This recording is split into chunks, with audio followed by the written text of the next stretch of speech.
It's time for TWiT. What a great panel we have. Brian Brushwood, John C. Dvorak, and Kevin Rose. We're going to ask him about the end of Dig and its new beginning. We'll talk about Google Ventures.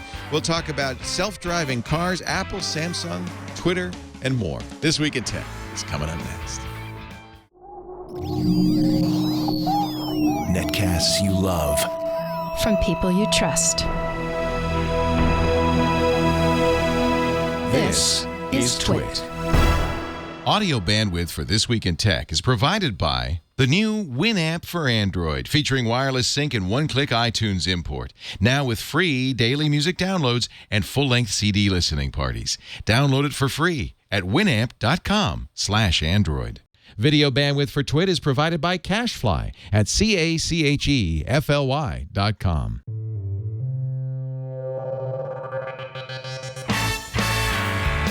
This is TWiT, This Week at Tech, episode 366, recorded August 12th, 2012.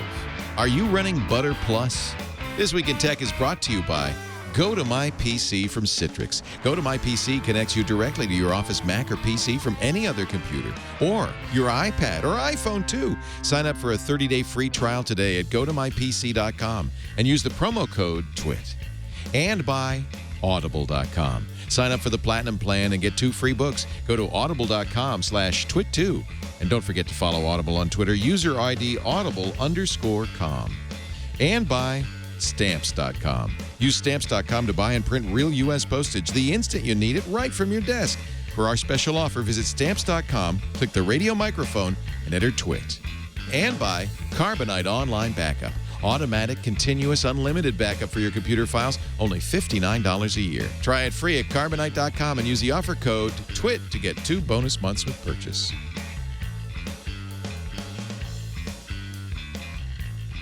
Welcome to TWiT, ladies and gentlemen. This Week in Tech, the show that covers the latest tech news. And boy, I think this is just a stellar panel. I am very excited about the show today, starting on my far right here with Mr. John C. Dvorak, Dvorak.com/blog.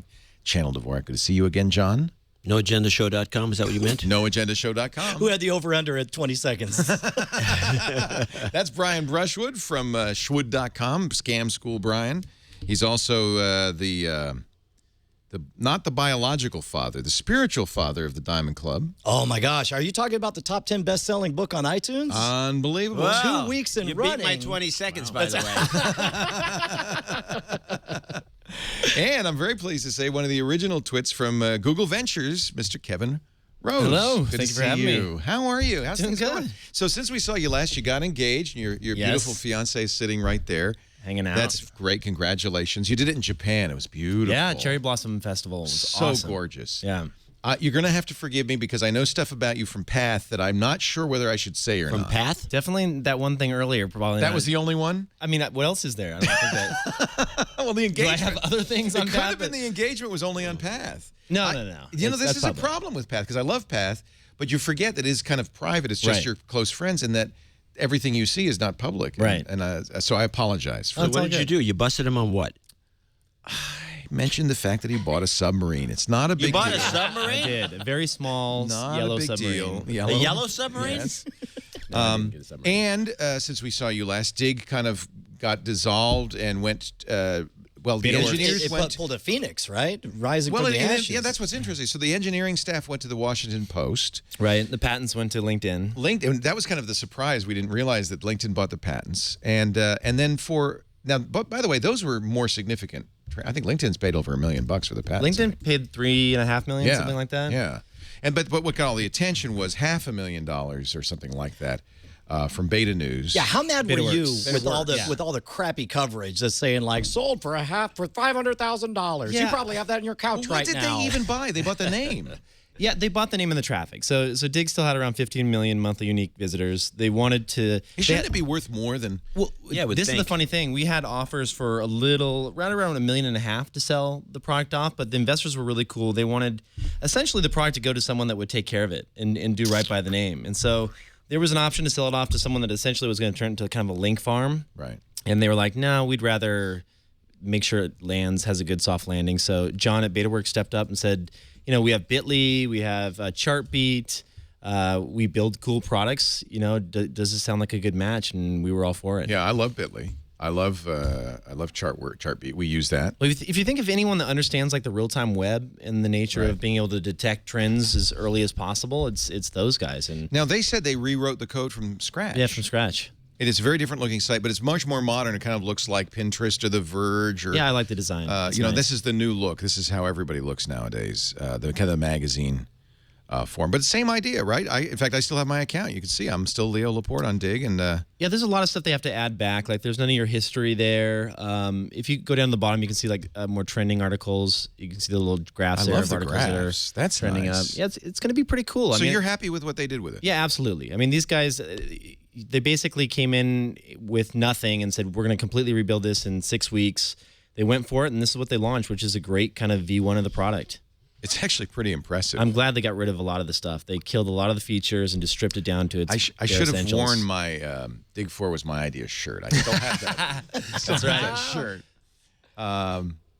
What killed Dig now that you're well away? Now you're going to grill him. He shows Yeah, up to be nice on the show, and here we are doing a news I feel like I should take a company. bullet for it's all Kevin. good. That's a It's- reasonable jump question. out. Yeah, just criticize this is all him. Fair game. I'm totally down to answer this kind of stuff, especially now that it was really Now hard you for me can to talk announce about it. You talk couldn't about talk about any of this that. stuff when I was on the board, when I was still involved, when we were trying to sell the company. Like, it was difficult. But you know, I think that if you look in hindsight, when I look back on Dig, I feel that there was, even when we had Dig V3, before we even launched Dig V4, we started to see a slow decline in traffic. We knew that things were starting to go down. I mean, Twitter was breaking news stories faster than anyone else.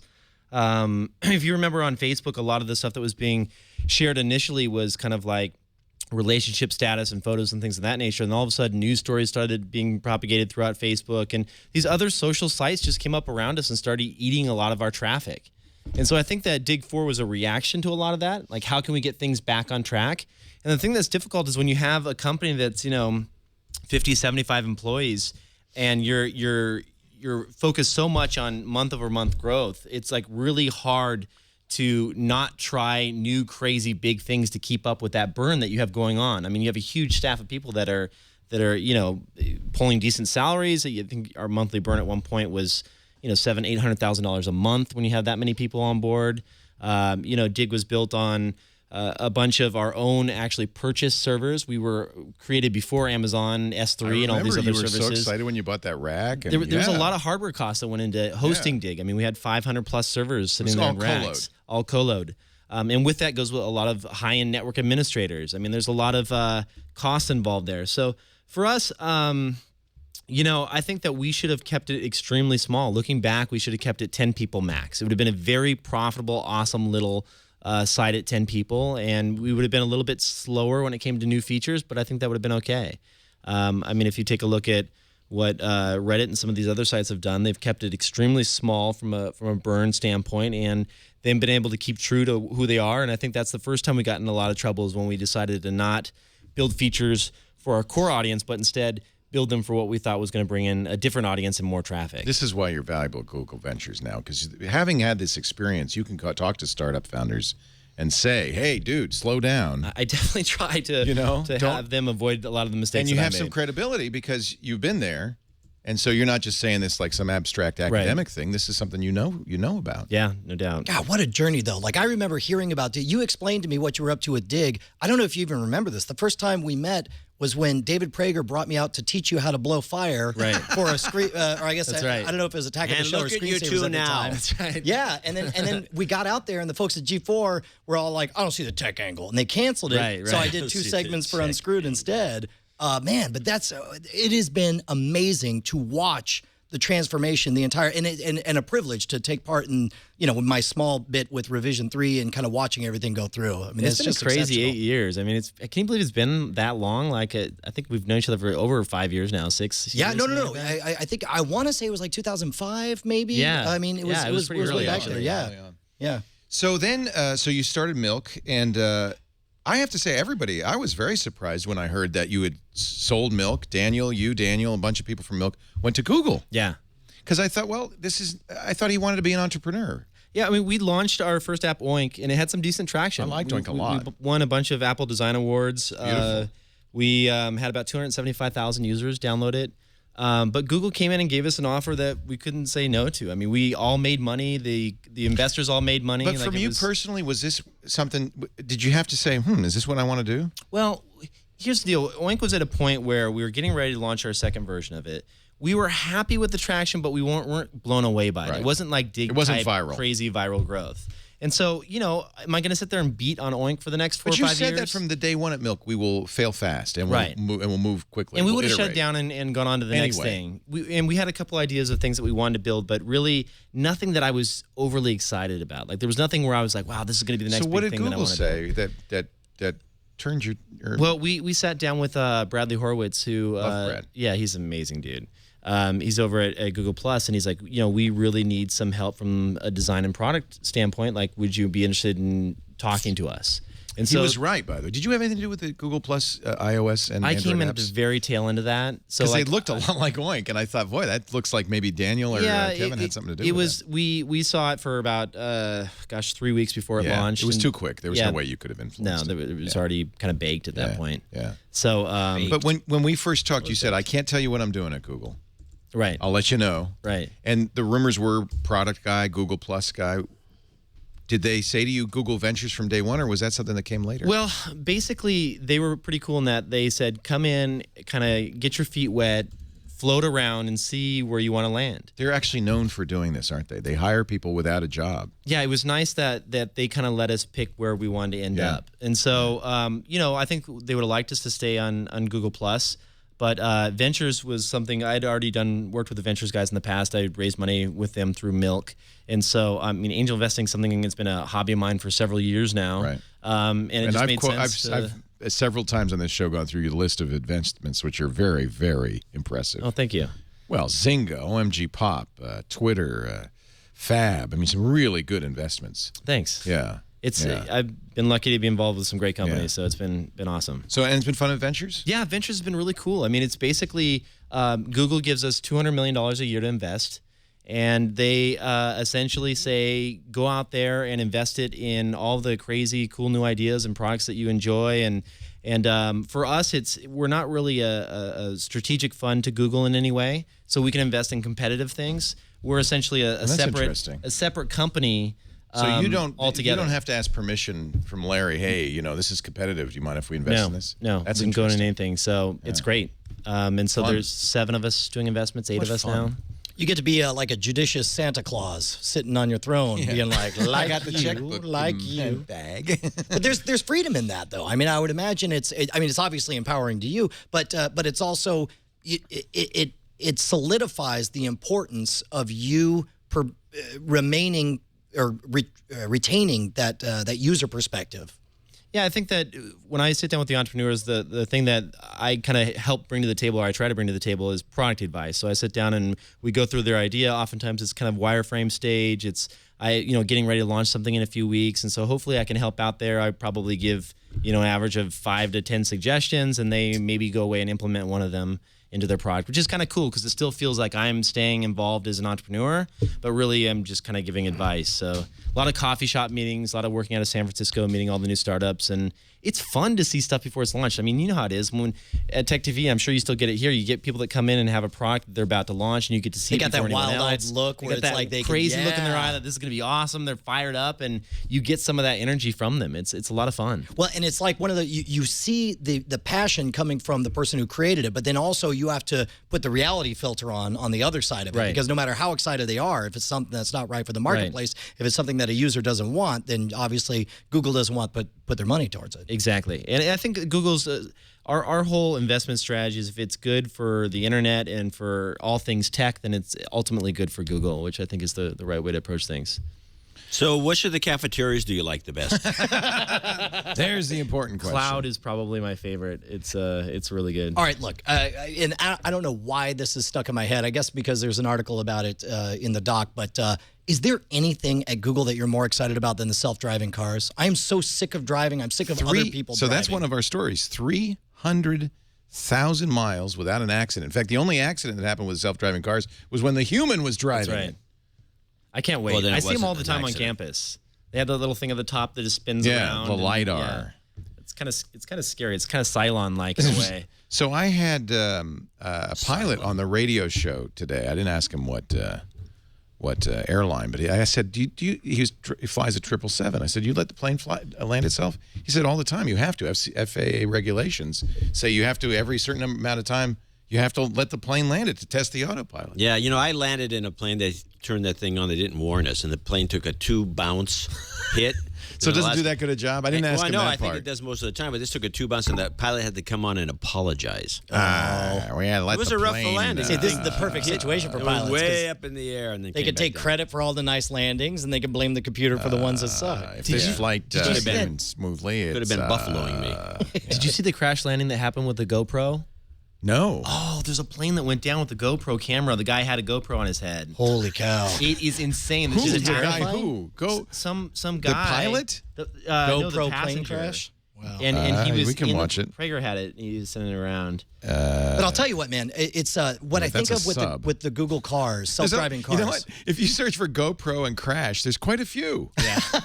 Is it the one who was flying a Piper Cub? No, it was like a small little plane. It crashed in the trees. It was insane. So think before we take a look at this, something that the author Andrew Main, the guy who wrote Ready Player One. No, Public Enemy Zero. Public Enemy Zero. I always confused the two. I do too, right? But Andrew Main once told me, because I get bent out of shape about legal issues, but he said, "Don't worry, Brian. Technology outpaces legislation." And I was like, "What does he mean by that?" And I realized that the Google cars, self-driving cars, is exactly that. Because what does it mean to drive drunk when the computer's doing the driving? What does it mean to drive when you're old and blind and you can't get around? It's like the technology will fundamentally alter, and all of a sudden, so much legislation becomes completely irrelevant. All of a sudden, magic occurs.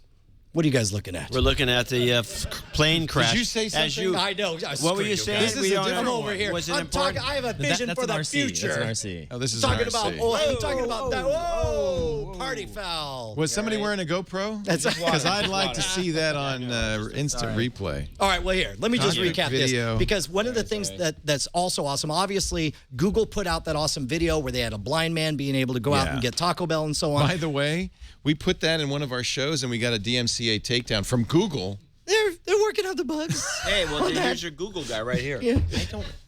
I don't. He run can't Google. help us. Answer to He everything. can't for help Google. us. You have to help us. But also think about your parents and think about them in 20 more years and their ability to stay mobile and stay at home if they don't have to drive. You know, it's like they can. There's so much more. We're going to live longer, fuller lives because of this isn't for our technology. parents. This should be up for us. Well, Yeah, okay, for especially the millennials who are a bunch of drunken alcoholics. yes, And stop they them from need driving. You're welcome.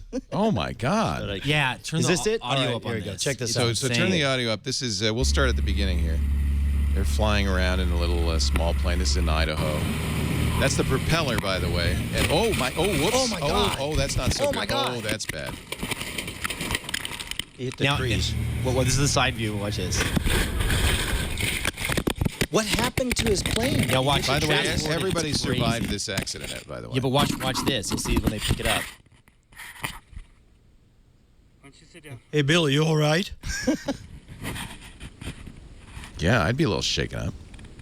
Wait till you see the pilot. Hold on, they're gonna show the pilot in a second. It's crazy. Did the pilot die? No, This he's- is like he's- having a live He's barely dig. alive. Yikes. Oh, Wow. what? Oh, it's Russia. They always cut out the good parts. It's communists. The pilot was bloody and it was awesome. He lost like a few Communist. fingers. If you'd like I'm to watch serious. the rest, log into NBC.com. Speaking of which, this is from Deadspin.com. Apparently, the NBC commentators during the Olympics, during the U.S.-Spain gold medal basketball game, got a little confused about somebody who was in the audience here. Let's just... Penalty. He's going to get to that free throw line. Darren Williams stepping into that three. They think that... I know I'm going to put that picture That's on Jesse Facebook. Eisenberg in the audience. We've got every executive of note, it seems, worldwide attending these games. Every executive. They think it's Mark Zuckerberg. Oh, do they? So funny. They talk about friending. I often confuse Jesse Eisenberg for Mark Zuckerberg. Look, man, I don't blame. funny. I mean, how hard must it be? And I don't know You a got- damn you thing have about it- sports ball, but I would imagine it's very what? difficult. Sports ball? Sports ball, yeah, where they put it through the giant H or something. There's like an What? oblong. I don't really follow it. Apparently not. But I would imagine it's very difficult to process all that live and feed that back to people. You got a million things juggling. I just thank God I don't have to do live television. It's the worst It is so production hard. I've ever seen, this NBC thing. They leave scores out. It's horrible. You know what they did, and though? by the way, what about this one Jamaican guy? The guy's so roided up, it's ludicrous. He looks worse than Ben Johnson. You mean did Usain Bolt? No, and the other guy, the guy always comes in second to him. You see his shoulders are all... The guy looks like a cow. I mean, he's so roided up, it's ridiculous. That's not NBC's Nobody fault. says, yes, it is. Well, how is that NBC's fault? You mean they should say he's roided up? Mm-hmm. I don't know. I think He that's looks a like risky... a cow. Cows do that's- not look like they're on roids. I think it's a risky thing to, Well, just take a look to at him. assert. So who's a Harper? I can't remember his second. I guess you could say he looks like he is rather than he is. You could say he looks like he is. No, he looks like a flatly cow. stated that he is definitely No, on stop it. steroids. Stop it. He Stop it. definitely Stop it. gave him steroids. I said roided. That doesn't mean anything. His hemorrhoids is what you were He's talking got about. hemorrhoids Right, from okay. running so Pep fast. preparation H. That's what The he's guy saying. has to stop every so often and do a rub down. It's terrible. Wow. There Sponsor we go. time. Now, yeah, I'm going to take a break because I don't think this is going to get better. And why would it? And why should it? I do. Now, let me ask you, Kevin. You probably do you want to recuse yourself from Google Stories because there's a few, and most importantly, I think this change in the search algorithm, which I think is a little bit. So I have nothing to do with the search algorithm. I understand. No, can you help us fix this search But you don't algorithm, have- Kevin? if you want to Listen, I'm avoid- having trouble with By my the way, YouTube account. Can Any you please of you give me a guys hand? lose your passwords? Want me to reset some passwords while we're here? Like, Yeah, Speaking of roided up, you've been lifting, you've been working out. I've You been look working out a good. little bit. it's yeah. the cafeteria. He looks good. Yeah, well, he's going to look bigger as time goes by. You watch. Warning. Why do you think This everyone's cafeteria. on roids? I'm talking about the cafeteria. They serve roids there. I You've been doing understand. some roids. You got a little bit of guns going on here. Nothing going on. This show brought to you by our friends at Citrix, makers of Go to My PC. You know, Go it's to my summer- PC. I've never heard of this. You know, What it's is this? summertime. Yeah, tell us what it is. Well, it lets you. This is kind of cool because perhaps you want to go to the pool, or you want to take off early, or maybe you'd like to take a vacation. And I think people sometimes think, well, I don't want to look at the office computer. But you know, when you get back from a vacation and your inbox has 18,000 messages, it would be nice if you could like clear out stuff once in a while you're on vacation. Maybe there's an emergency, the boss calls or whatever. Go to My PC lets you connect directly to your office, Mac or PC, anywhere you are from any other computer, including your iPhone or your iPad. So don't have to take your laptop with you on vacation. That's fine. But you've got your iPhone, you've got your iPad. Emergency comes out, you can log in. So this is the thing. 30-day free trial. I want you to do this now before you head out. The summertime's here. You know, all of France is closed this month. You know. Yep. The whole And half the French leave on the 14th of July, and then they go a month and a half. They're gone. I remember I was in Paris in August. I wanted to go to Bertillon, which is Forget the it. You can't get famous in. ice cream store. I thought August ice cream, perfect. No, they're closed. Yeah, of course. What? They're closed Yeah, in no, August. they are. Most of France is closed in August. It's the Unless you're in strangest- Biarritz, and then it's someplace like then that. they're open. Maybe France needs Go to My PC. I figured out a new use for Go to My PC. by Are the you way. on? Wait a minute. You're not really on your home computer. Oh yeah, no, right now. Look at that. In fact, check this out. Here we go. I'm gonna hold this over here. You can switch to this camera. So one of the things you could do with Go to My PC is on an iOS device. You of course can't do Flash, right? Right. But this is the sales tracking for the Diamond Club, and it's a Flash application. So I'm gonna let me go and zoom in here. Isn't this cool? With the Retina display, you actually have the detail. There you go. There's a little mouse. So there's the Diamond Club. Oh, Is this your computer at home This in is Austin? this is my office computer. Wow. So it's like I can log in and I can actually see this is a Flash You're application. going to watch a Flash video. It's a Flash application, application? showing the sales Look for, at that for spike. the Diamond Club. What happened last week? We released. That's all. I'm going to ask you about that in a second. You want to try this? Go to mypc.com. Click the Try It Free button. The promo code TWiT, easy to do. Try It Free button. Again, did you see that working on an iPhone? That is pretty awesome. I do it all the time. And you know what else I do it for? Is on the Google Plus. Hey, since you're at Google, on the Google Plus mobile app. I love the mobile app, but the problem is when you put a link in there, it doesn't find a preview and do the nice thing that it does on the desktop. Can you fix that? I will open up, go to my PC, and I will copy and paste it. I'll actually email a link to myself. I'll open it up on my home PC. I'll plug a lot it in. of work. I know, I agree. So it's get on that. But until then, I'm going to use Go to My PC. Objective C right now. Make some changes to the Go app. in there and change the app. And committed. There you go. Oh, my goodness. Anyway, we thank them for their support. So you mentioned Diamond Club. Yes. This is the fabulous bestseller from Patricia Harkins Bradley, who, by the way, tweeted me. I was really honored. She actually tweeted me. I felt like celebrity. It is shocking to me how little of this Justin and I have any idea who's doing what, but we just trust them all implicitly. Like we trusted all the authors that they would write original stuff and that they wouldn't plagiarize it off of some blog or something like that. And we trust the people who run the Patricia Harkins Bradley Twitter account. But like it's on its way out. It's slipping out of the top 10 right now. But now is when all the coverage is happening, and so we've enjoyed. I think it could come back. You never know. So wait, this is the top 10 book on the. Here, I'll show you. If you open up the top 10 best-selling books on iTunes, you will see an erotic fiction novel called The Diamond Club. I'm really curious. Can you talk about like how much do you make if you're on a top 10 on the iTunes? Oh no, yeah, we totally did. As a Can matter of he? fact, He will. Don't even start asking him. He's going to tell you.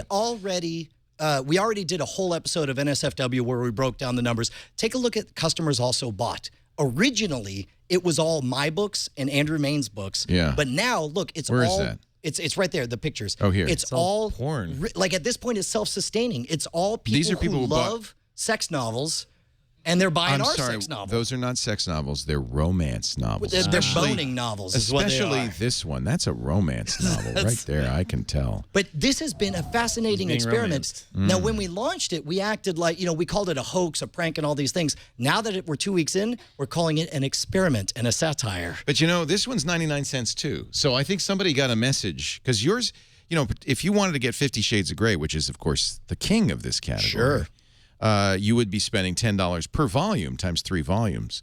But but yours was only 99 cents. And don't believe the print length, 31 pages. No, that's wrong. It's like it's like 64,000 words. But here's the important thing: people want to know the numbers, and we talked about this on NSFW. But basically, to get in the top 10 of iTunes book sales, you're looking at about when we hit number 4, we were doing about 2,200 copies a day.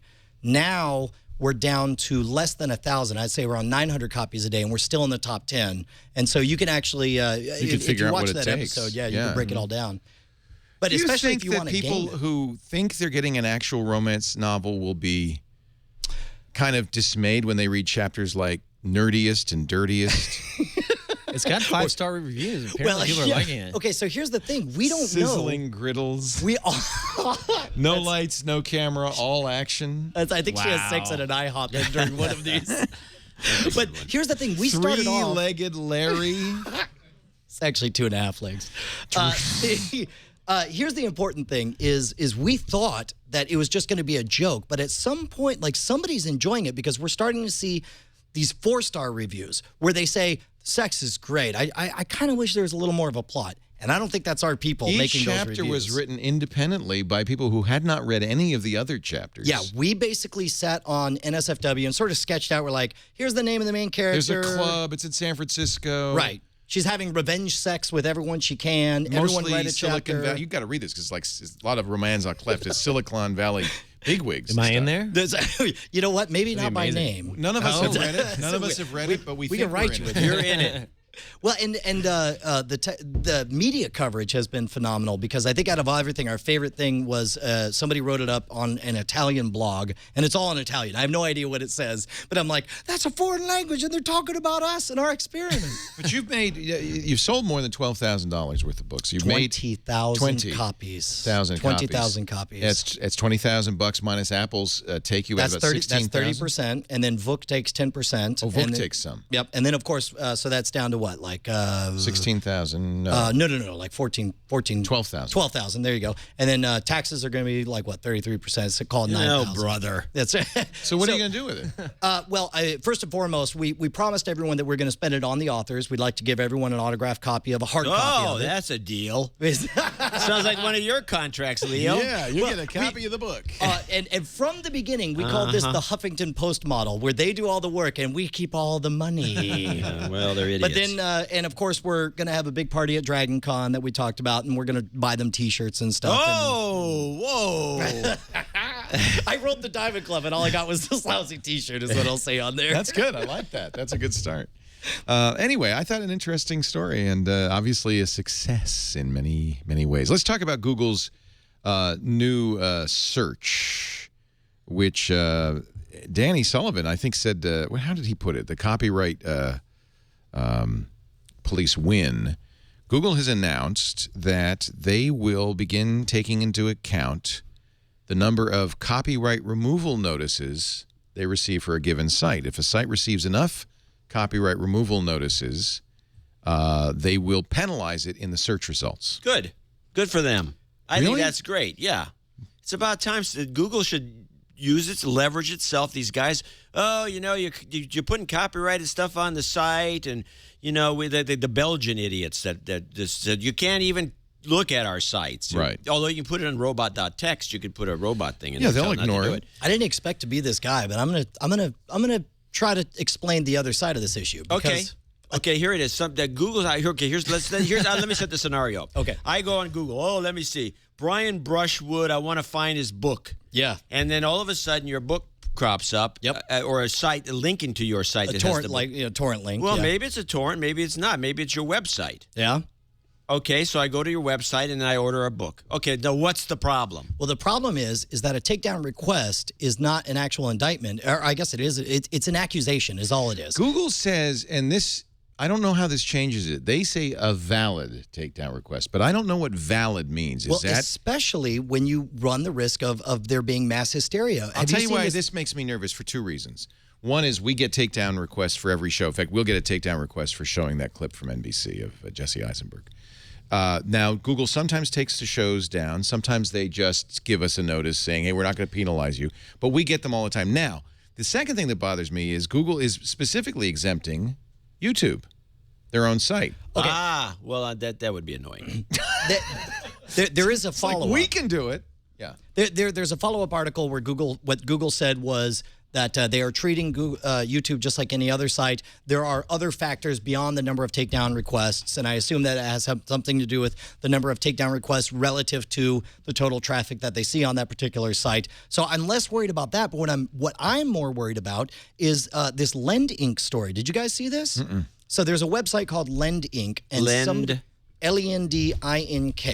And somebody essentially stirred the pot. It's gone now. You won't be able to find it. It's reduced to ashes. It's been destroyed because basically it was intimidated out of business. Well, the idea behind it was it's created by a disabled veteran who wanted to create a site for people who had lendable copies of print books to find other people to lend them to. Correct. Yeah. And link them together and Which lend is totally legal. Exactly. Someone got a bug up their butt and decided to start twittering all of the different authors saying, hey, man, your stuff's on this pirate site. Your stuff's on this pirate site. They built it into a witch hunt. They exploded all over the place. They started calling for actions. They submitted takedown requests, and the site was reduced to total ashes. He was only allowed to get his, I don't know if it's the domain or some other aspect of it, only able to get it back if he promised to individually, and this is one guy, one disabled vet with a website that essentially ran itself, and they're saying the only way it can come back is if you personally review every single takedown request. And he's like, I don't even know if it's worth it at that point. So here's the problem. This guy's website, under this rule, would be completely buried because he's had so many takedown requests, even though they're completely unjustified and completely felonious. The Electronic Frontier Foundation has come out against... Fallacious is what I meant to say. Fallacious? Felonious? Did you say felonious? I said felonious, which is a felony. I heard that too. It's completely hilarious is what I meant to say. EFF's headline is Google's opaque new policy lets right holders dictate search results. Now, I agree with you, John. If Google is... saying, hey, this is a pirate site. And by the way, most of the sites, they gave a list of the sites that would be affected immediately, and it's almost all torrent sites. And I guess that's not unreasonable. My concern is that the takedown process itself is kind of flawed. We get takedowns all the time. It is the flawed. Mars, Totally the Mars flawed. rover video. And by the way, half the stuff you're getting takedown notices for is fair use. What you just all did. of the stuff is sometimes, though, it's not even from a rights holder. So that's another. This is a YouTube flaw. I don't know if it's a. And then, by the way, they say this is not the same. We're not going to use the same mechanism that YouTube's using. This is a different mechanism. In fact, they're very clear. If you go to Google, these are takedowns from search results. So if you go to Google and you say, I want to have a takedown, they say, now, if this is for YouTube, go somewhere else. This is a different link. This is for search results only. So they're very clear about making that distinction. But the Mars rover landing, video NASA posted of JPL and people cheering was pulled down by the Scripps Howard News Service. It was actually blocked for a day or two because Scripps Howard has local television news broadcasts that featured these clips, uncopyrighted clips from NASA, in their local news. The content ID system said, oh, yeah, I recognize that from the local news, issued a takedown. The takedown... Automated. It just automated. I presume it was automated. Yeah. And now what that means, though, is that NASA had to notice it, had to appeal it, and, of course, Google immediately responded to put it back up. It's not completely brain dead, but that's problematic. And for our content, we get taken down frequently. We make the fair use argument, usually gets put back. But for news content, that a day or two later could be worthless. So now I just think the process is flawed. It's not the same process. That's the YouTube process. But that's why I worry about this. Well, I'm going to flip back now. I'm going to take John's side again and say I don't even know what my side is. That as flawed as the mechanics are on this, they're working out the bugs on it. They're figuring out. I would a million times over, much rather see Google tinker with the system to reduce the visibility of pirate sites than I would to see some heavy-handed legislation come in and just smash everything. So it's like I applaud the legislation, but this particular implementation, there will be growing pains. There'll be bumps along the road, but I would much rather see private industry take it on than involve the government. And EFF says that. They say, look, they're not seizing domain names as the government does. Right. But they say, in particular, this is the Electronic Frontier Foundation, we worry about the false positives problem that I was just talking about. We've seen the government, for instance, wrongly target sites that actually have a right to post the infringing material or otherwise legally display content. Without details on how the process works, we have no reason to believe that Google won't make similar over-inclusive mistakes, dropping lawful, relevant speech lower in its search results without recourse for speakers. Well, okay, well, you say without recourse, but shows like this are a recourse, and Google will respond far faster than any government will to make corrections because they have a profit motive for it. But and again, I'm quoting the EFF, takedown requests are nothing more than accusations, and this is the point you made earlier, Brian, of copyright accusations of copyright infringement. No court or other umpire confirms that the accusations are valid, demoting search results, telling the searcher these are not the websites you're looking for based on accusations alone, gives copyright owners one more bit of control over what we see here and read. And I agree that the problem is it's a pendulum. And it's been swinging way in the favor of copyright holders. Sure. And I'm a copyright holder. We create content. The thing that's tricky here, though, is that you can have anyone with a large audience. Like, let's say right now you said, you know what, I really don't like, and any company, throw it out there. Yeah, take them down. Take them down. I want you all to go out there and independently create, 500, 1,000, 10,000 of these notices. Right. Send them in. It's going to damage them, right? Like they're just going to take down the site and knock it out of those search results. Hopefully they have other secret sauce behind the scenes, like they say that they're going to be taken into account here before they do something like that. But I would just be worried that someone with a big audience can exploit this. I think that's always the problem with email black holing. It's a good idea to stop spam, but what happens when we saw that before with Maps and Orbs was that exactly that would happen, that people would use it to target other people. And it's such an automated system, it's very hard to prevent that. Good. And so what do we conclude from this debate? I think that was a very good conversation. I don't know what it concluded. I'll just go ahead and fix it. Just put it in right now. That would probably be Python, not Objective-C in that case. That's right. Just mentioning that. Google Ventures, your little arm, you might know a little bit about this, just invested $8.2 million in DocuSign. I think that's really interesting. Yep, I was there. So, okay, so let me ask you real quick about this. And here's what I like about DocuSign is the best advancements in technology take some little thing, something that seems insignificant on the surface, and figures out a way to massively improve the efficiency and the pleasantness of doing it. As a stage performer, that means every time I do a stage show, I have to sign a contract, and every institution has their own rules about how they want it. Some fax this or sign that. It is, and you're faxing it. That's the problem. Is all this? Anytime you buy a house, you're faxing this stuff. Right, fax is the worst. Right. In fact, because they want your signature. I can't imagine that's more secure in any way. We had to deal with telex. To do this gig in Indonesia, they had for the visa. They had to telex over. Wait a minute, did you have to go to the computer museum to do the telex? I mean, how'd you do it? Apparently, there are companies that cut survive. it out and paste it on a yellow sheet? Apparently, but I'll tell you, that's what I like about DocuSign is that they make it so super easy, and the faster that we can. With this company? Oh, sure. I've had a number of contracts that had to be done, and that was the weird part. Indonesia sent me 2 documents. The RCTI is the big television station over there. They sent me the contract, and I had had to DocuSign it, right? But meanwhile, the Indonesian government had sent over a telex that I had to go to the visa office and deal with all that stuff. Cable that Brian Brushwood fellow. Let's sign him up today. Yeah. So DocuSign does what, Kevin? They're essentially e-signatures, like legally binding e-signatures, so that you can go in and if you're buying a house or whatever it may be, it creates this secure encrypted little envelope that you can go in and securely sign something tied to your IP, tied to your email address, so they can prove it's actually this person. And it's who has to subscribe to the service? Both parties? One of the two? Receiver doesn't have to pay anything. The sender, it depends on what they're doing and who they are. And if is they're there personal or business or? Is there legal support? I mean, is there a law supporting this? Yeah, absolutely. There is. Yeah. Okay.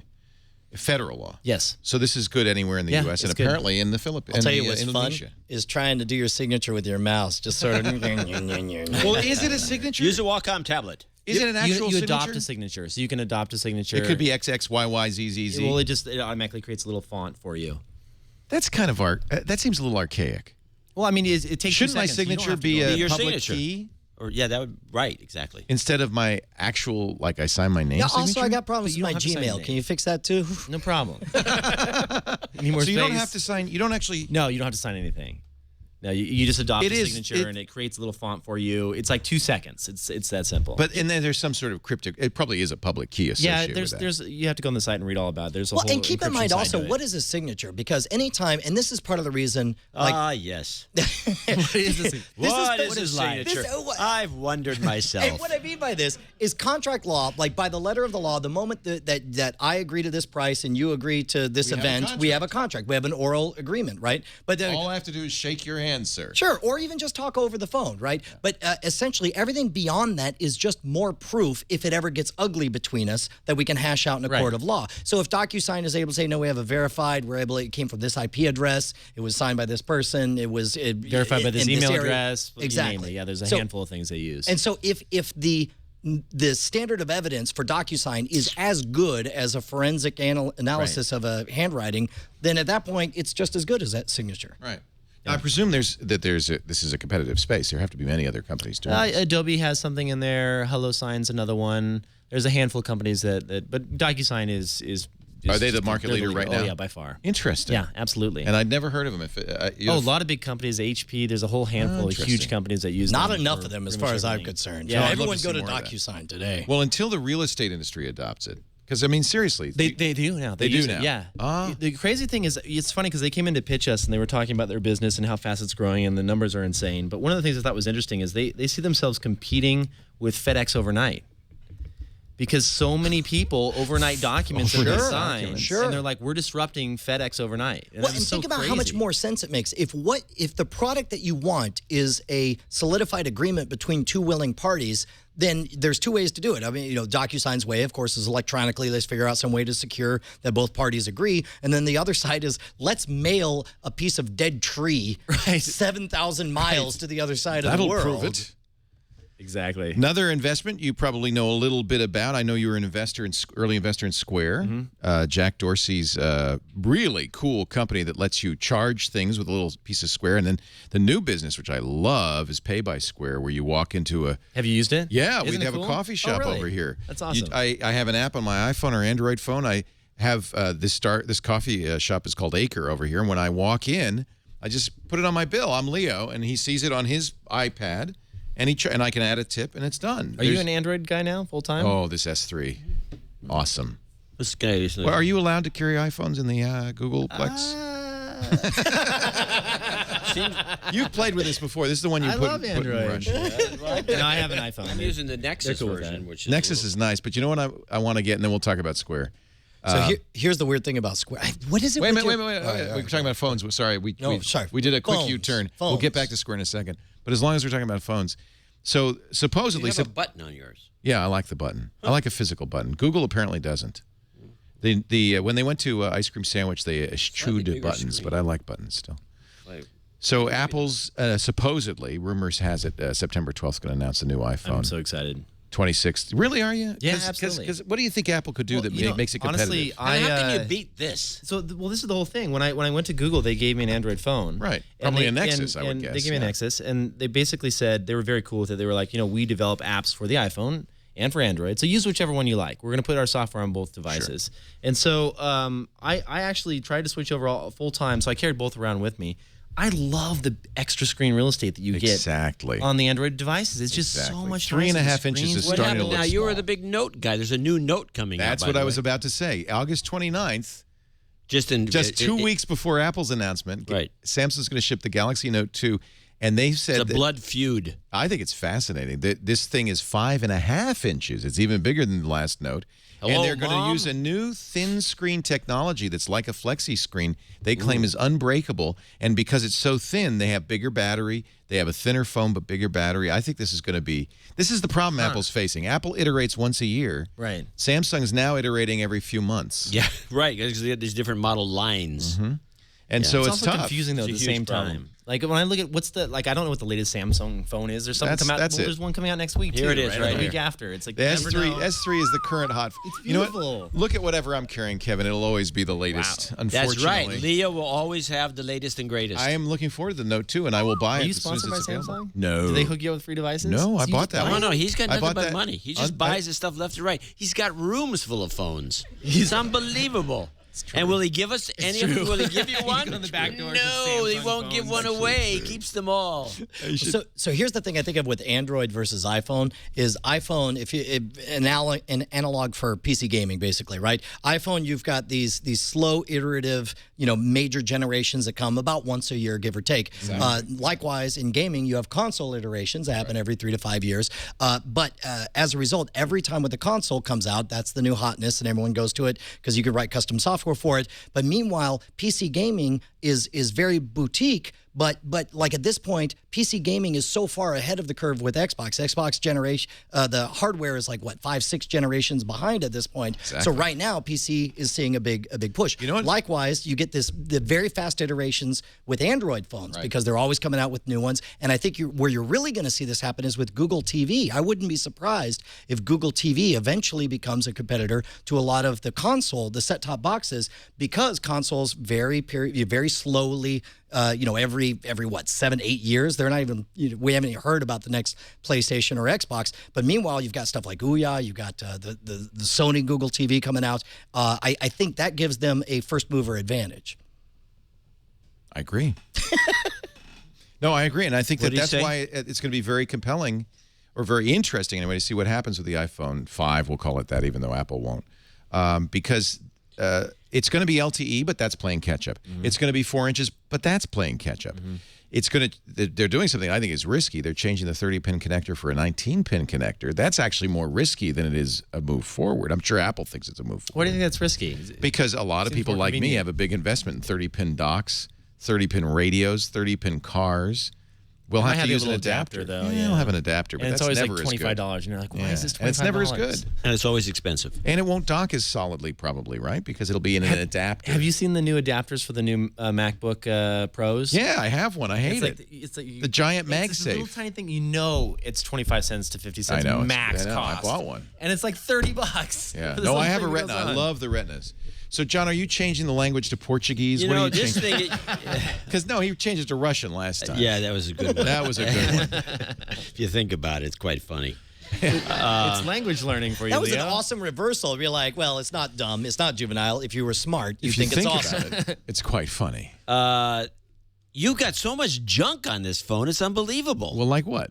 I mean, just page You like my after fish tank? page after page of stuff. You like this? I have Fish tank the. has got to be draining your battery. No, it's great. And, Battery life's what's good. the love portrait of Paul Ryan doing on your thing anyway? He's my new hero. Are you kidding? No, that's Flipboard. Once Flipboard came out for Android, that was a huge differentiator.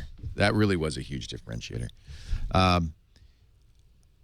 I just think it's going to be tough for iPhone. I don't think it's agree. automatic, and I think agree. that this will be the first time it's not automatic. These guys are really aggressive.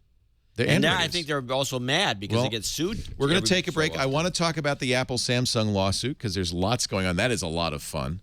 I was a little miffed. Judge Lucy Coe blocked the picture from Space 2001: A Space Odyssey of Dave using a tablet.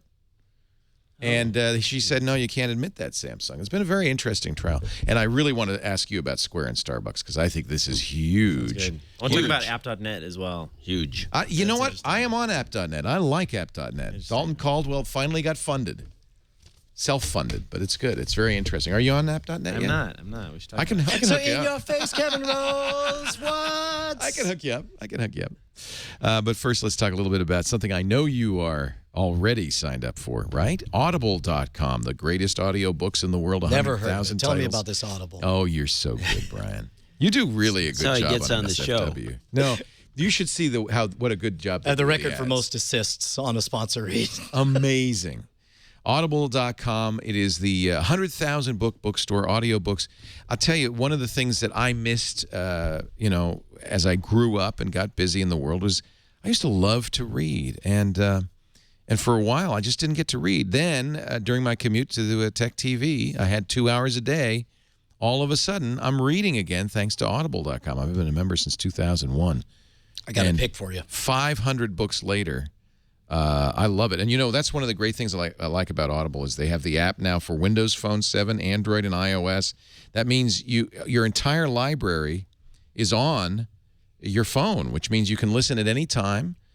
You can any book you've ever bought, you can go back. I'll look at my library here. They're all in here. I just love it. So Audible.com plays back on almost any device. You can listen to great books. There's a Steve Jobs bio. That was a great book. I loved listening to that. What are you recommending today? So I just finished a book by Matt Ridley called The Rational Optimist. Have you read this? No. It is utterly fantastic. Putting it on my list. And it totally made me have so much faith in humanity and our ability to survive and thrive.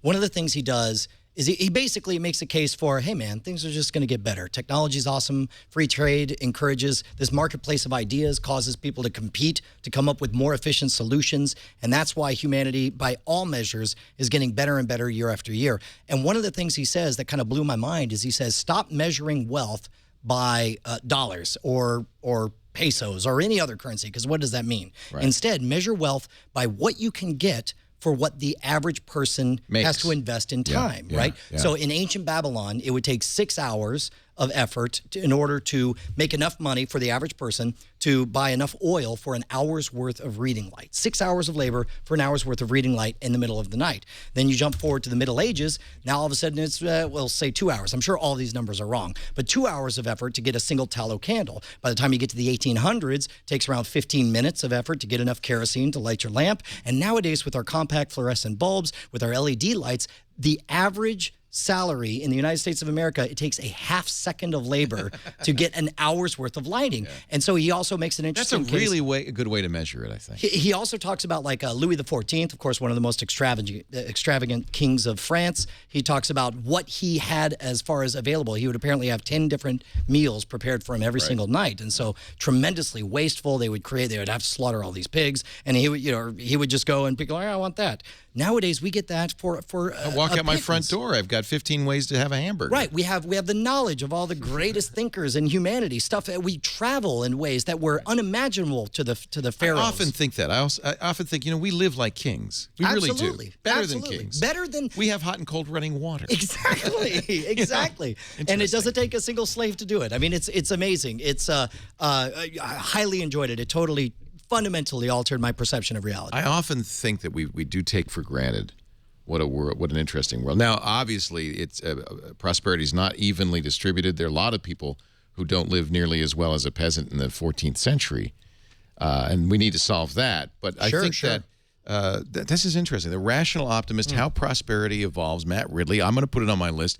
I just downloaded another book I wanted to read about money. The End of Money. This is the same kind of category.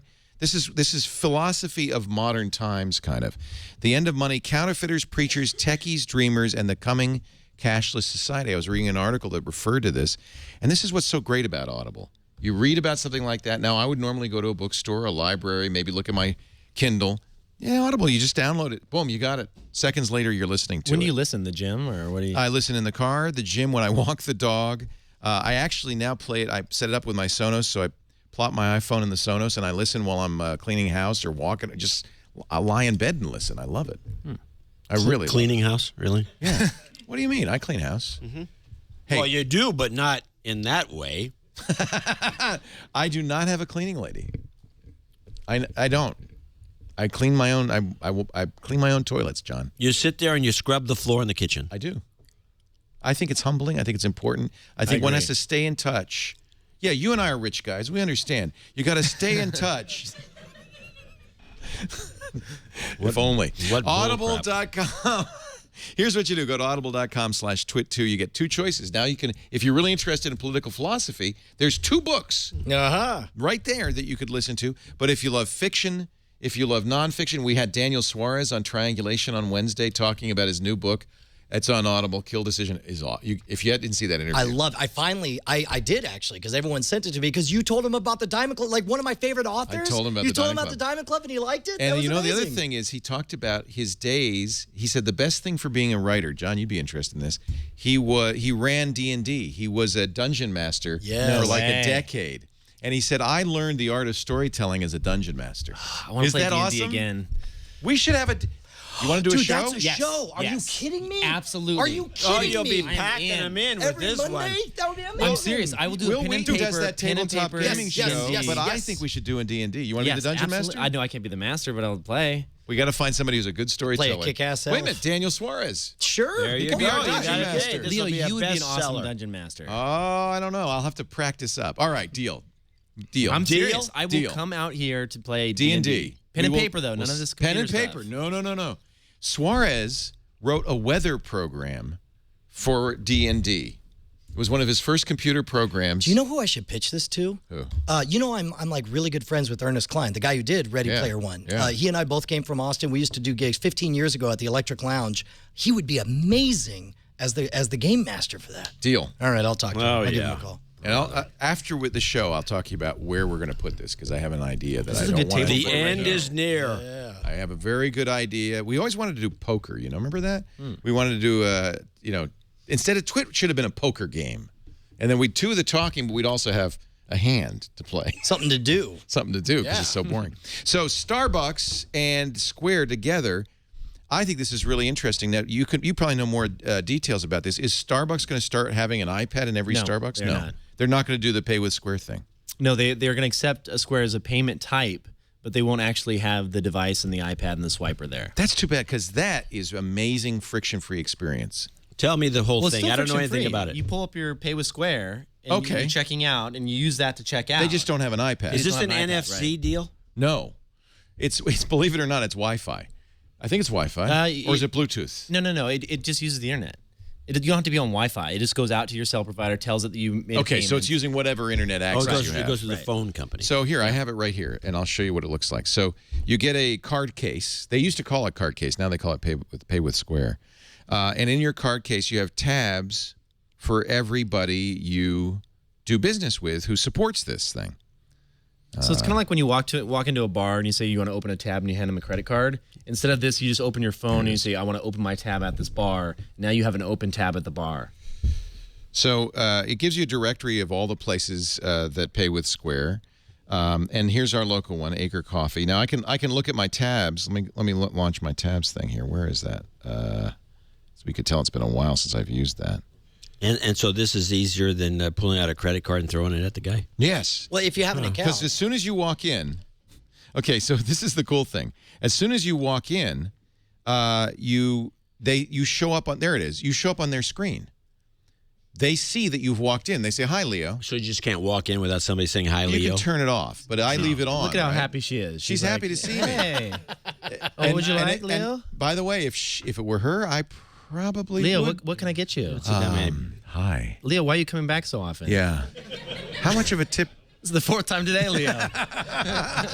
It really works well. And so all you do is you say, I don't know, I have. That's a loyalty program right there. Bam. It's a big loyalty program. Just having it, really, just having But it. think is a about loyalty that, man. program. How many people would offer you a loyalty program, but I can't be bothered. Everyone's always like, hey, do you have a Ralph's I always card lose my or whatever? card. I Yeah. hate those It's like, cards, screw that. yeah. I end up overpaying for everything because of it.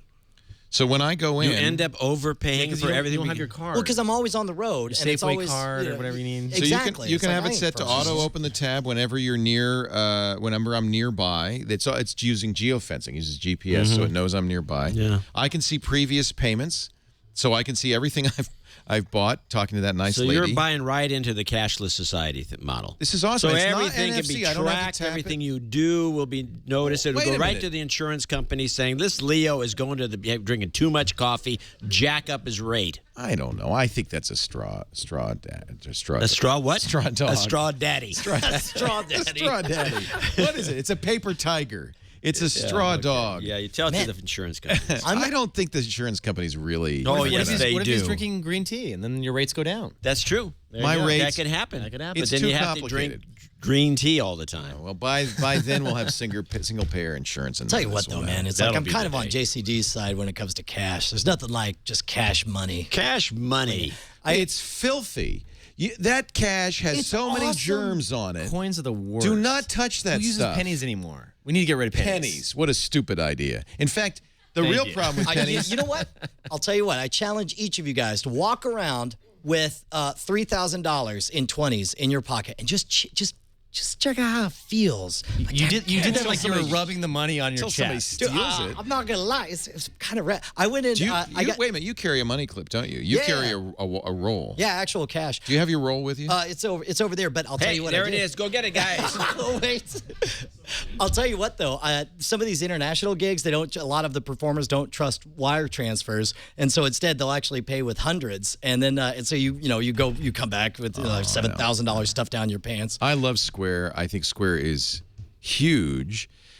One of the concerns, and I'm wondering when you invested in them, don't you think something like Visa is just going to come along and say, thanks, nice job? Or Verifone, which is already Why don't they done just this. buy 'em? They're more Thanks, likely to nice buy 'em. job. See you guys. We'll take it from here. Yeah, I mean, there's been a lot of competition. If you take a look at Intuit and others, they've made small little credit card swiping devices that connect to the mobile phones. And, you know, it's I think that Square is very competitive when it comes to rates, like the percentage that they actually take. And as long as they remain that way, I think that they kind of have a leg up. They have the best interface by far.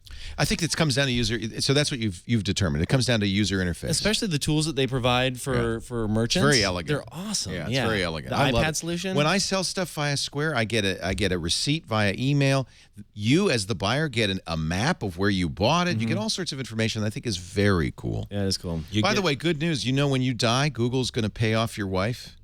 Wow. I heard this. Hush money. She's over 10 there. years or something like that. What's the date? When's the date? Have you set a date yet? The date early when he's next going to year. die? Are you sick?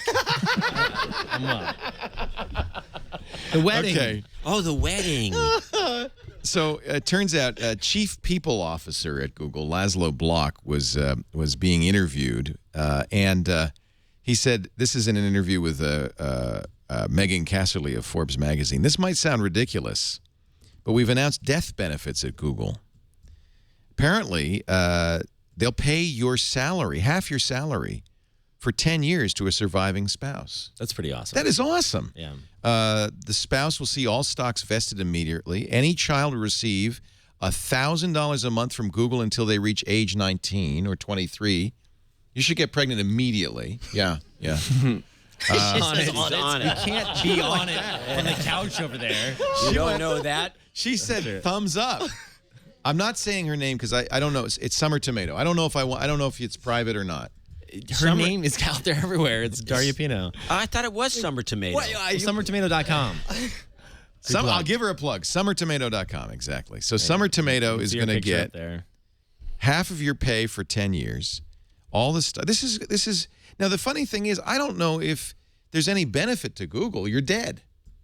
Oh, there's a tremendous. I mean, look, It the fact keeps that we're employees. talking about it is a benefit. It to makes you Google. want to work at Google, but everyone wants to work at Google Everyone's anyway. doing. Look at what Amazon did here just a couple weeks ago. Did you read about this? No. So they offered. Now they're offering to pay for your college, no matter what the degree is, if you're working at Amazon. That's fantastic. Before most companies say like it has to be a degree in this field. Yeah. You know what I mean? They're Yeah. saying like any degree. It doesn't matter if Wow. it benefits Amazon or not. Wow. It's awesome. That's I mean, great. I think more companies should do things This like is this. all turning into, it's headed right to where you can see where it's headed. welfare state. Company Town. Oh. That's going to be the next thing Google does. That's my prediction. You know who is doing that? Company Town. Shea of Zappos. Yeah, Tony, yeah. Tony Shea has decided to buy downtown Las Vegas. It's a whole downtown LV movement. They want to make it a company town for Zappos. And what they want to do is bring in other startups, bring in, hipster businesses. Ooh, hipsters.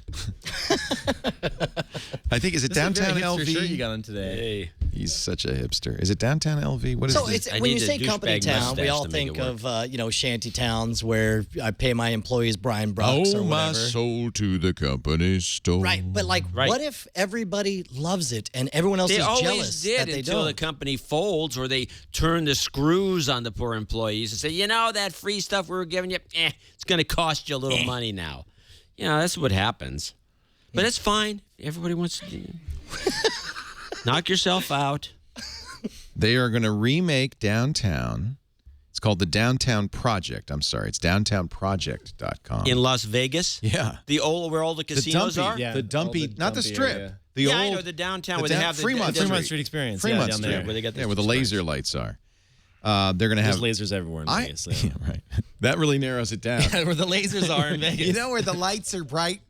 That's downtown. So, real So quick. Zappos has allocated $350 million to revitalize downtown Vegas, $100 million real estate, This is not a residential area. $100 million residential development, Yeah. $50 million in small businesses, $50 million in education, $50 million in tech startups. I think this is really exciting. And, it's Tony, but it's effectively it's Amazon, right? I mean, Tony's. No, it's mostly Tony's Tony. money. Yeah. Wow. Apparently they... I think that is fascinating. So that's the new form of company town. Do you think there's anything wrong with that, John? Yeah, of course I do. Really? Yeah. I think it's the What are you future. not against? You're against This the is a- government? You're against companies? I'm against government because, especially when a company becomes like a government. What? And these things have never worked out. They just enslave the labor. It's a form of enslavement. I'm telling you. websites. I'm living in the company town because it's a good deal. Yeah, right. But you No, are. it's okay. Why don't you just? You can do it. You can say whatever you want. I don't care. I can be by myself with this thought. I'm only basing this on what happened in the 30s and the Depression era, and even before then when they created these places. The railroad. Or let's go barons. back to the Yep. areas. Coal mines. Oh, Why my don't you- soul to the a lot of company towns around coal mines. So, It's a perfect example. do you hate the fact that Google has free food? 16 tons. I'll tell you what, do get? everybody I know that's went to work for Google has gained 50 pounds minimum. I know some guys. Look at Kevin. He's It's beautiful. it's because she's beating him. She's beating me. There is a thing called Summer the, tomatoes feeding him. no. There is a thing called the Google 10 that they talk about where you Yeah. put on 10 pounds after you join Immediately. Google. Ladies Yeah. and gentlemen, I give you And by the way, the food is Tennessee Ernie delicious there. Ford. People say a man is made out of mud. A poor man's Propaganda. made out of muscle and blood and skin and bones. A mind that's weak and a back That's what this is strong. about. You It's A look a mind that's story. weak. What do you get? That's you. Wait, you Another said day people older are and deeper in debt. You are Listen. What is this? I owe my soul to the company store. Did you hear that, Brian? Yes, Did you hear that? I heard him submit as evidence a popular song. That's gonna happen to you. That's gonna happen to you. It's happening to you, Brushwood. All right. So Google, this is interesting that people are upset about this, is now putting Gmail, or it gives you the chance, you don't have to turn it on, I have it, puts your Gmail results in your Google search. And people are upset about this. I think this is great. Well, here's the other thing. I mean, secure. I don't know, but you've got. Do you have the 4.1.1.1 Android 1.1.5.1? Butterplus? I do. The Butterplus? Yes, I have Butterplus. The butter, whatever it is. When you got the Google Now, it tells you all kinds. Don't you love Google now? I actually do like it. I was scared I know it's about it. onerous. It's onerous, but I like it. It knows that I'm an Oakland A's fan. It gives me the score. It also knows I'm a Giants fan. It gives me the score. It tells me how far away I am from home. And then if I do a search on the machine and go back to my phone and I want to go to this place, it says, look, we got it already set up. Just hit the button and I'm on my That's way. a company town phone. Who It sounds are totally you? company town. Who are you? You just did a freaking Frankenstein change. What's going on? He was like, oh, This is what everything wrong. Wake up, sheeple. I love Google Now. What is this? Yep, you got it. A foolish consistency is the hobgoblin of small minds, according to Emerson. So I searched for John C. Dvorak on Google, and then a mixed in with my Actually, I'm really starting to like this. Mixed in, and I was a little skeptical at first, but with the regular search results in the middle, I have the knowledge graph, which is right now, it's Google Plus, Profile Plus Wikipedia. Other people, by the way, who show up, Adam Curry, Leo Laporte, Patrick Norton, Kevin Rose, and Brian Brushwood. Those are Brushwood? fine individuals. Isn't that great? They're That's great. the people I should be It's kind searching of for. scary that it just pulled out the podcast people for on today this when you're gonna show. search. Yeah, it's And By then, the way, Chad, and then, this but is notice, how we book everyone from now on. yeah, that's how we do it, Chad. Just search for them and see who else shows up, and then the Gmail results. Now, it doesn't do all the Gmail results. If I search on Gmail, I'll get far more hits. But I think that's kind of an interesting. It's very interesting. It's dangerous but interesting. I don't know. I mean, I understand people are concerned, but it's not like It's they not don't already know dangerous. that. This is all over an encrypted connection. It's the same data and They the know same it. company. They're just splicing it together. Yeah, and they're sending half of it to the NSA, half of it to the CIA, and the Well, they can do that military without mixing it intelligence. into your search results, though. Well, they might as well give it to you too. Let's talk about Apple. Okay. Let's talk about Apple. Let's talk about Samsung. First of all, there is an Apple-Google connection.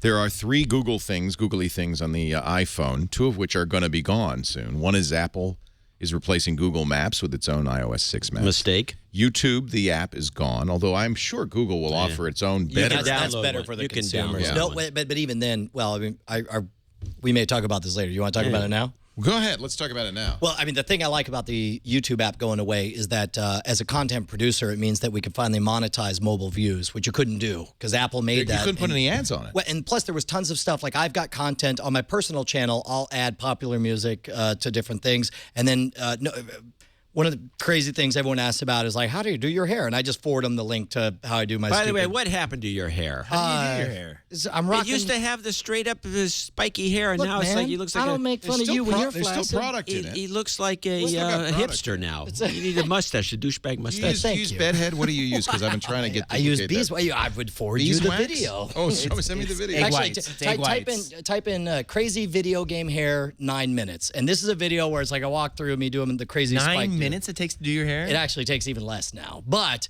Yeah, like, obviously. I would just forward people this video right here, but it won't play on their mobile devices, and so finally, because they can monitor. By the way, Video won't play at all? that's a nice white fro right That's there. an amazing haircut right That's there. right. Wow, I like it. But because it's playing some music by Jason Forrest here, it won't play on any mobile device. But Because if we Jason have, can't monetize it, so they decided, okay, it's content ID'd it, we're just going to block it. correct. look It at that. says cannot play on mobile devices. But then you see here, Why do you shake your head? There was that head bang. that was it's part of the technique. It's not So, true. you know, the first guy who taught me how to Madman. put product in my hair was this cat right here. This cat? This cat right here. This hipster right here. Wow. No. I remember before a show, you went He into the... told you how to cut your hair or shave or what? No, he went into the... Don't you remember this? You would go in...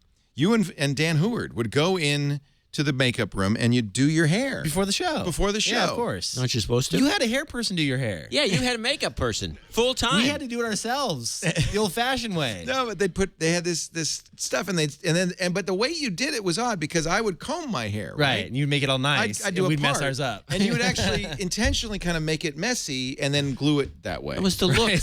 So Very true. there was one So screensaver you went where and I, you went to Messi? I never saw Oh, that's that. right. You did it one there was time. one screensaver You where I said, came Kevin, out. show me how to do it. That's right. Didn't work. No, Wasn't I good. can't Maybe see I you, needed this Messi. video. You need this video. By the way, I'm almost done. You can see 8 minutes, and then there's That looks sharp. There is actually on the wall, taped to our wall here, a spike. Occasionally, lost there. it in a battle. Yeah, he I lost noticed one one of them in time a he battle. came in and he had a moth stuck onto one of the spikes right through the Sounds gut. right. And I impaled He was it. flapping. You should see it when he's saving That's how he receipts, hunts expense at night receipts when he for his wants to trips. get He just substance. Yeah. Can we talk about something besides my hair? Yeah. So do you think Apple will remove Google Search from iOS 6? That's the last. If I was Apple, I would. I don't think so. I think it's a mistake, it but must I make would. them. It must make them money. Who do you put in there? Bing? Yeah, Bing. Oh God, that's depressing. Are you rebooting? Did Windows crash on you? Maybe a little bit. Let's just go about your business. There's nothing to see here. That is a big laptop. I don't. He's sitting here with his finger on the on-off switch. How does Windows crash these days? It doesn't crash anymore. You know, I don't know what it is. It's this thing takes a lot of physical abuse. I don't know if it's a hardware it's problem. a hardware or, problem. Yeah. Sure. Sure. That's the ticket. You can make that check out to BRIAN. So Apple design expert says Samsung is a copycat. Oh, really? So there's dueling tumble logs, Apple copies Samsung.com and Samsung copies Apple.com, in which it apparently seems that every company copies every other company. Did you know that? I've heard that. What do you think? I would like to get you're the voice of sanity. I am. John C. Dvorak. I would like to get your take on this, because I think on the one hand you could say, hey, Apple has the right to protect its intellectual property. But isn't it the case in technology, and you've been an expert witness. So absolutely. I'll pretend I'm the attorney for the case here. Isn't it the case, Mr. Dvorak, that all technology companies have built upon the developments of other companies? To be the attorney, actually, you had to be honest about it. The first thing they say is, do you really know what you're talking about? What school did you go to? Do they really? Hours and hours of this. You're kidding. To rack up the bill on the other guy. Oh, that sucks. Anyway, just to mention that. But it's good for me. I get the You don't charge care. more. You No, charge it's by the okay. hour. Sure, I can talk slow. Yes, this is the way it's always been done. In fact, I think the whole patent system needs to be overhauled. Well, that's the right answer, obviously. But it does feel like Apple is saying, on the one hand, you copied swipe to unlock, and you copied, tap to click. It's actually slightly different. And especially the glowing button that... But yeah, I mean, if you look at notifications in iOS, that's directly ripped off from Android. There's just no question in my mind. Is Apple saying, well, you're open source, so we can copy you, but you can't copy us? Is that? I don't know. I think they're all douchebags. That's the right answer. I just... Did you guys see that Conan O'Brien video? Yes. That's actually pretty funny. I think I played it last week, didn't I? Or did I play it on the last Twitter, or did I play it on Twig or something? MacBreak Weekly. Okay, well, let me play it again then. Actually, while I'm getting that ready, why don't we take a look at what's coming up in the week ahead? Tom Merritt in our TNT newsroom. Wow. He's over there waiting. Hey, thanks, Leo. Here's a look at some of the stories we'll be keeping an eye on in the week ahead on Tech News Today. Everyone's on vacation, so there's not that much going on. But Wednesday, August 15th, Gamescom kicks off in Cologne, Germany. There's going to be a lot of sneak peeks at games, things like World of Warcraft, Mists of Pandaria. Thursday, August 16th, Happy Birthday, Internet Explorer. Friday, August 17th, Gadget, GDGT.com, has a live event in Seattle. And also, Friday, August 17th, the CD turns 30 years old. Wow. That's a look at some of the things we'll be talking about in the week ahead on Tech News Today. Maybe there'll be a Kindle announcement or something. Back to you, Leo. That's kind of hard to believe that the CD's 30 years old. Wow. And still around. Do you remember your first CD, John?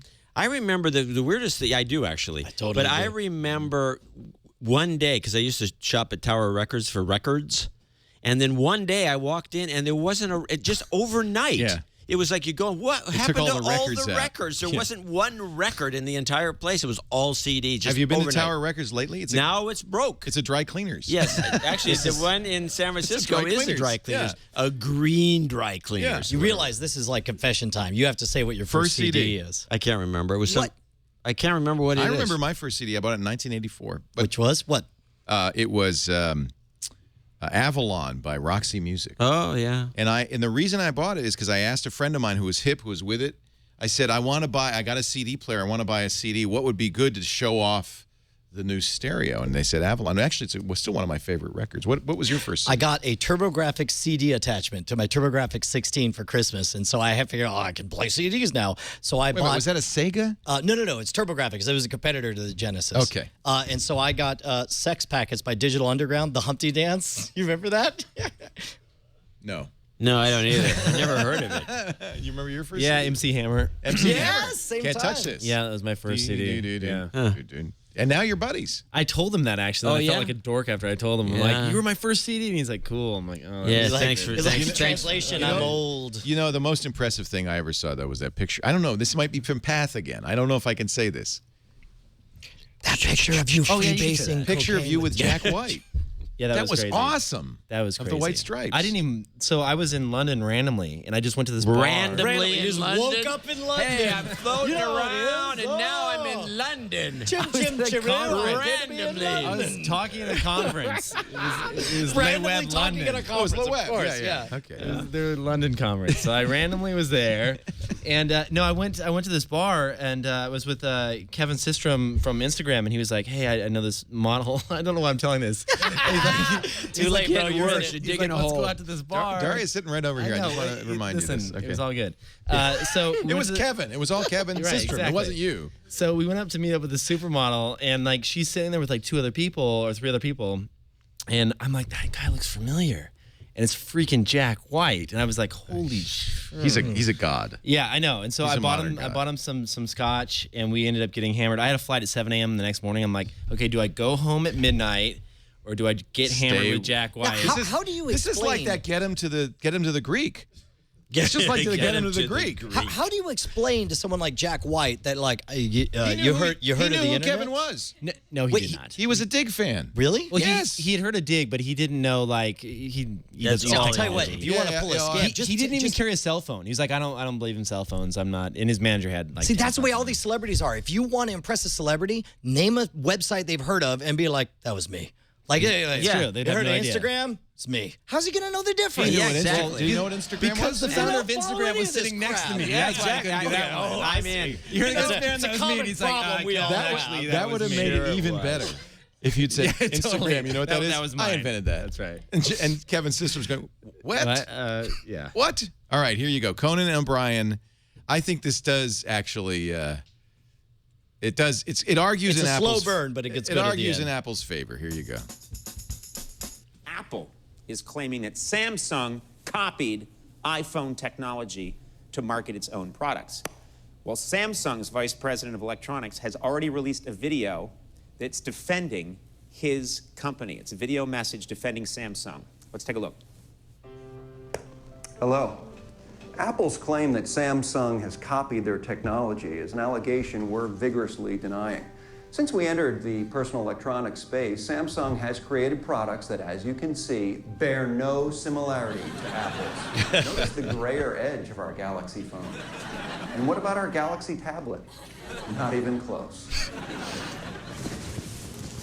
It's not just electronics. Samsung's originality is also on display in our home appliances.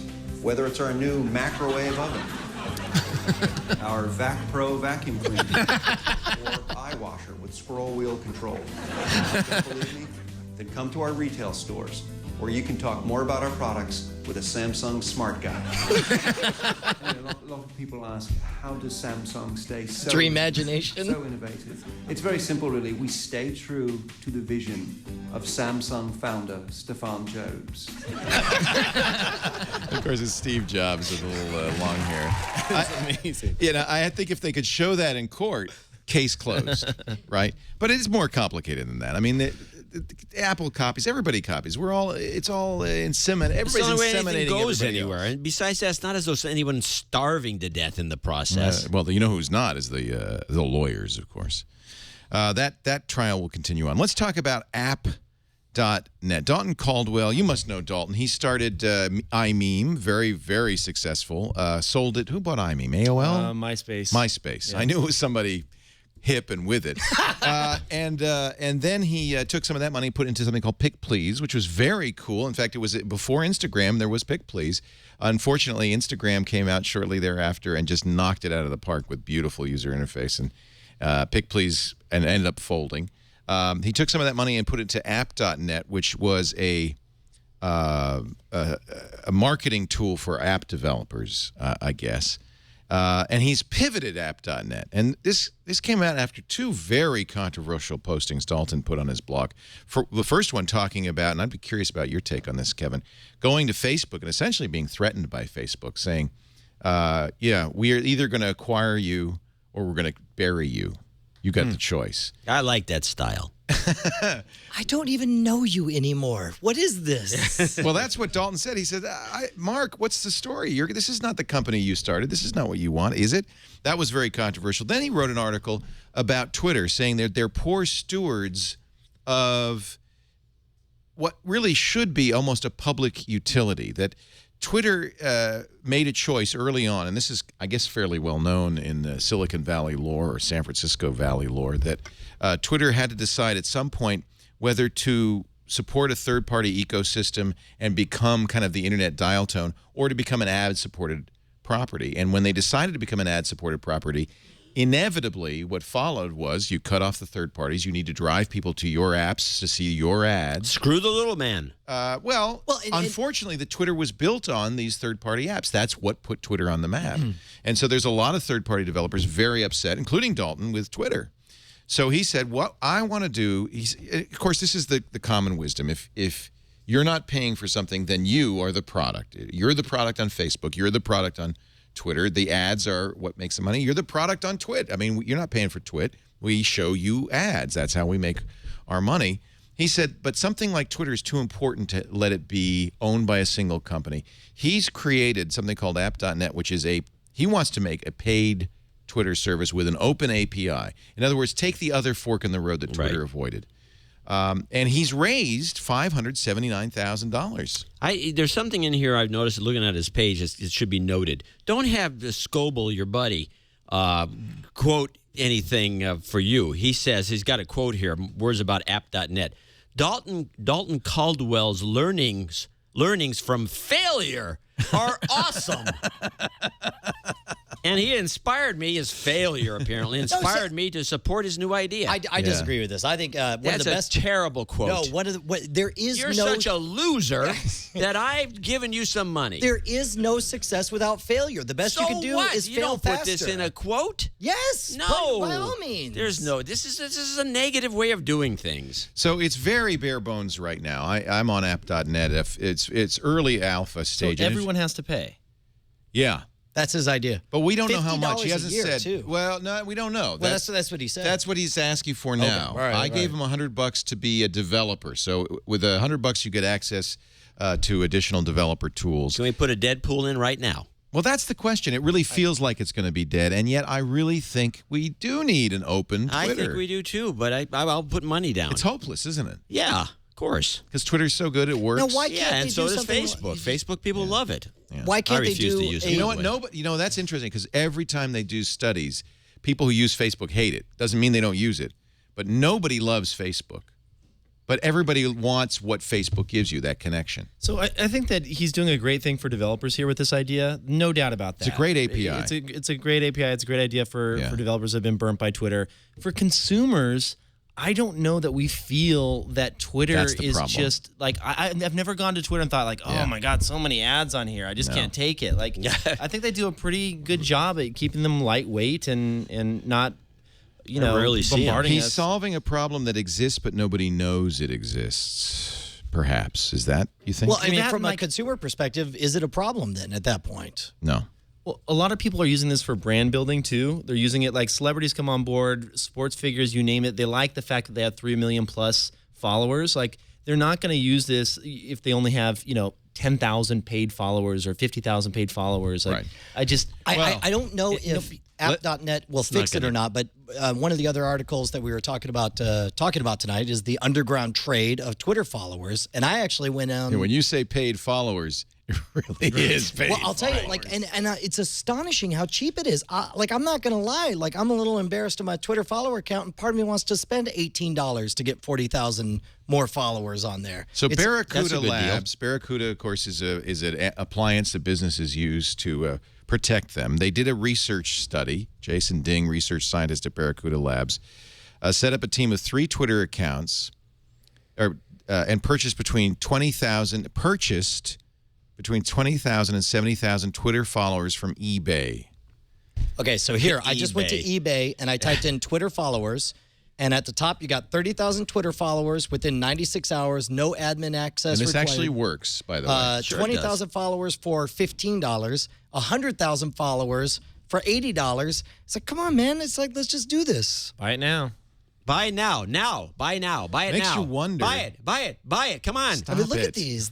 Stop it. They all promise they get money back guarantees. And how does this work? First of all, how do these companies get that? There's a million Chinese in that have joined Twitter, and they're all part of the scam. Well, I'll tell you, it's probably all robot-controlled, opened accounts. And what's funny is they actually mentioned specifically like no eggs, like none of them with the egg. They all have individual fake pictures. That's important. And then they also, some of them are like eggs. like no eggs. yeah, exactly. I love it. Some of them talk about like tweeting since June or whatever. This is the interesting thing when they look at these followers that they bought. Most of them don't have many tweets. They don't have many. Here's the fake accounts. You're just doing it for the number. 61% exactly. of the fake accounts were less than 3 months old. The average age 19 weeks. 55% have fewer than 2,000 followers. Is that a picture of Romney? Is he one of the phonies? Yeah. Apparently 10% of This is an interesting infographic. Yeah. Number of Mitt Romney's Twitter followers went up 17% in just one day on July 21st, 2012. And it's unfairly picking on Romney because there's other reasons where it's like you just need to boost your own credibility. I won't say who he is, but a friend of mine is developing a television property, and apparently it was a thing in one of the meetings that it came up that he just hadn't been playing the social media game. Super great on camera. This guy's going to have a dynamite show. Yeah, when you see it, you're going to have no way. Come on. I'm not going to tell you. What difference does it make? What's his first name? Yeah, just his first name. Is it Baratunde? It's Kevin. Kevin? It's not Kevin. That's bullcrap. But the important thing is they were all like, well, we're just really concerned because you only have 800 followers on Twitter. He's like, yeah, I don't do the Twitter thing. And they're like, yeah. And all of a sudden, he has a profit motive where it's like, well, crap, man, I'll spend $500 and fix that. So you working with him now, and you've discovered all these crazy ways of getting extra followers, so you can help him out as a consultant, and you're going to boost. Hold on, this sounds like a brilliant idea. Let me get a piece of paper. Go ahead. Well, you figured it out. I don't have to go any further. I think there's more than. By the way, you would presume, of course, that what it is that they're using people who are signing up for accounts. They're doing little gold farming kind of things. People in Asia, maybe Mechanical Turk. But here's an interesting one. This I don't know if I should show this person's name. Come on, show it. This is one of the hackers who hacked Matt Honan. And this person has had this account for a very brief amount of time. He's got 123 tweets. He's following 70 people. He has 107. I'm sorry, I'm looking. It looks like they put a picture of Boxy on there. Can you show it? Come on, show it. Show it. You can show it, I guess. So Cosmo the God is part of the UG. Hannah Sweet? Well, they just make up names. By the way, they changed their names at random. He's part of the UG Nazi hacking group, which is a pretty. But here's what's interesting: he has 107,000 followers, even though he's only had 123 tweets. Those are obviously fake followers. I don't think he's buying them. I don't think he has any incentive to buy them. I think he's figured out ways to generate followers automatically in some sort of hack attack. That would make sense. It's doable. So I think it's a very interesting. He's going to confess something. Can I confess an idea that I wanted to do like 4 years ago to generate publicity when I finally got on Twitter and I had like maybe 5,000 followers? I was going to, and I apologize, Kevin. I was going in advance. One of the unique aspects of Twitter is that you can change your username and everyone's still following you, even though you're under a different name. So I was going to change my name from @Schwood to @Kevin_Rose and change my profile picture to Kevin Rose's because everyone figuring most of the people who follow me also follow Kevin Rose and figure out some kind of crazy thing to post pretending to be you. And then and it would look like it came You're from like, you. then I was going to crawl in your bed at night, and I'm like, where's this going, Ryan? No, but it's like I never fully formed. I couldn't figure out what the big payoff was going to be. But I can't believe nobody's taken advantage of that. No one with hundreds of thousands of followers has pretended to be someone else and then flipped back. Yeah, I don't think that's happened. No. Did Dig Dig have this problem at all? Were people doing that on Dig? They were paying for digs all the time. Absolutely. Yeah. Yeah. It was a big underground. It's hard to stop. Yeah, I mean, can we fault Twitter for not stopping this? It's extremely difficult. They you don't need a care. full-time team. What would they care? What's the bad part? It of only it? looks good for Twitter.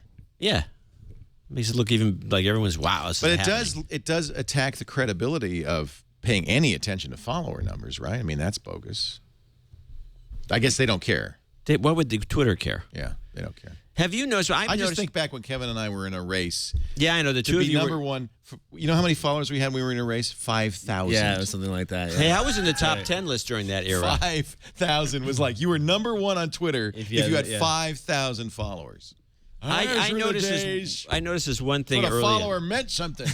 I got like 85,000 followers. I had like during that when you two were racing. I had when you got to 10,000. I remember, and the 10,000 is a good number. I think it was 10,000 actually. Yeah. When you get to 10,000 back then, and you send out something, hey, link to this, and you run it through Bitly or somewhere, and you track it. you would get a 35%. You get a huge response. Oh, for sure. Now, with this huge numbers, you say, click on it, 200 people. Yeah. No, I think that's It's true. like everyone's given up on this thing. I think it's dead. But the thing is, I've been using Twitter more than ever. Yeah, but you're not. Who cares? Nobody cares. Oh, no, nobody cares. I'm just saying I like it. Yeah, I like it too. Did I tell you how I got the verified check on Twitter? How? Well, because I applied. I have never gotten a verified check, and I have begged for it. Number one, first thing I did was I created an account called ShwoodBlackOps.com, and I sent out a tweet This may be the way to go. Listen, if you're the type of person who wants to participate in something, at some point I may ask you to do something, and I can't publicly acknowledge and that it. day may never come. Exactly. So follow Shwood Black Ops, and every time I post something on that account, I instantly delete it, figuring it's out there. I've said the word. So at some point, whoever's in charge of the Shwood Black Ops account said, hey, everyone make fake Brian Brushwood accounts so that Brian Brushwood can complain about all these fake accounts ripping him off. And so sure enough, there was like SHW00D and all these other ones. And so I'm just like, Twitter, what's with all these? It's so hard. Nobody believes it's me anymore. Oh. You played them. Oh. All right. Little social Do you have a new engineering there. Kickstarter project? Totally. I don't have any. No. Okay, somebody said in the chat room that. Oh no, I have one that is going to be coming out next week at a company that I'm going to help fund. Yeah, it's going to be really. So that's interesting. So this is a company that's going through normal, traditional angel funding, VC funding, but they're still going to go to Kickstarter. I don't know if they're going through VC funding or not. I'm going to try and convince them to not do that. No, to come in and take some money, but we'll see. But they've They might decided be to able go to do it all through Kickstarter Kickstarter. instead. That's Isn't a that weird interesting? thing about this. You know, it's like some of these companies, they can raise their entire round via Kickstarter and never have to give away any equity, which is awesome for the company. It really changes the equation quite a bit. Yeah, absolutely. Yeah. They rejected our plea. What was yours? We were going to help with the studio. We were going to have a Kickstarter project. We ended up just doing it ourselves. What about this thing I heard about this coming in here? Something called Tech Guy Labs. The new website's up. Is there labs? I've been all over this place. I've not found the labs. Where are the Tech Guy Labs? Is there a sign on the door that says Tech Guy? This whole thing is, what would it look like to you if we were a lab? It would be a lab-like. It would be lab-like. What do you mean lab-like? No, he's got that hidden. I've been down here, hidden chambers downstairs. Glassware? Is that what you're talking? You want some glassware? Yeah, I've been downstairs. I didn't see a lab down there. Yeah, We've got vats. We've got. I wear a bunny suit. I think you get one of those. You got a St. Elmo's fire. Yeah, with these crazy. Things spinning. You've been in Los Pollos Hermanos, right? So, did you just reveal your plan to deal meth out of the TWiT labs? That's what lab means to me.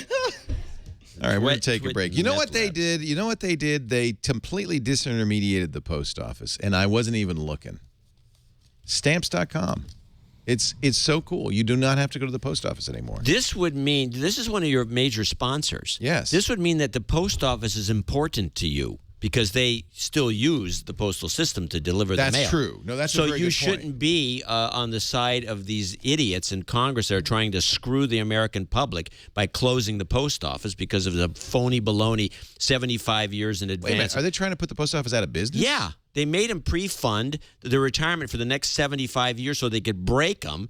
And so now they're running in a deficit when they should be making a profit. This is a major scam that nobody wants to talk about except the postal unions. So these people who are trying to do this, what is their motivation? Well, maybe there's two things that are going on. One is UPS and FedEx would get all that business. So maybe they're being funded by the That's delivery a possibility. services. The second thing is there's a lot of laws involving postal fraud and other sorts of things that allow a certain criminal activity to start taking place. Because you can send, for example, in fact, the Bank of America does this. They send something by mail, but when they send something that's a little sketchy that they could be busted for, they send it by FedEx.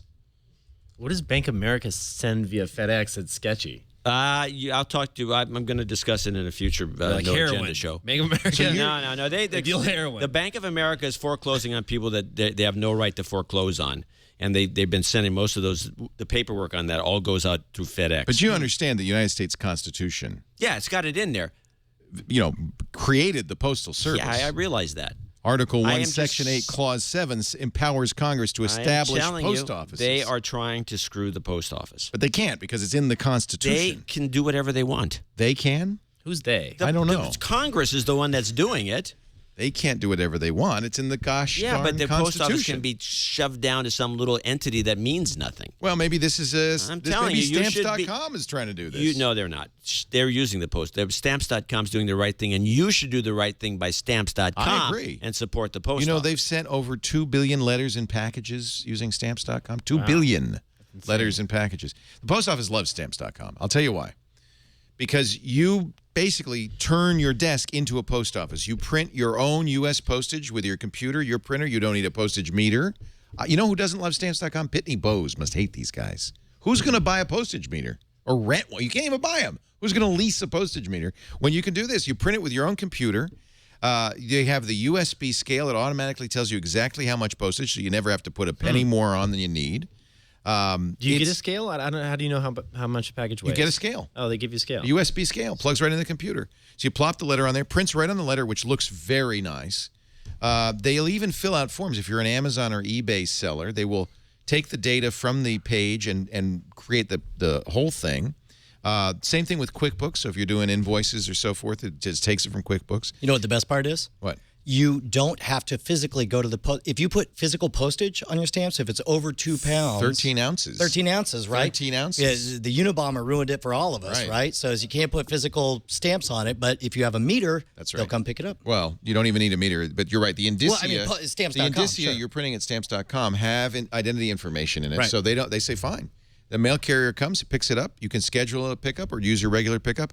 It's just really great. I want you to try it now. If you go to Stamps.com, you see the $80 value. You might say, that's good. I'll take it. No. Click the microphone up here, and I want you to enter TWiT in the offer code. Magic. That is There's magic. a picture of Leo. What? That is magic. What? It's a really old picture of Leo. You haven't changed. You haven't aged a moment. And it turns that $80 offer into a $110 value. You get $55 in postage coupons that you can use, free postage. You get the digital scale. You pay shipping and handling for that. It's less than $5. To pay for that, you get a $5 supply kit and a 4-week trial. All of that just by going to Stamps.com and using the offer code TWiT. So I do want you to try this, especially if you have a small business. Actually, there's a Stamps.com service fee, but if you use it enough, they'll waive the fee. So it's free. It really is a great service. I've always liked Stamps.com. I am a big fan. You know, I found out about them. They own a company that would let you put stamps with your face on them.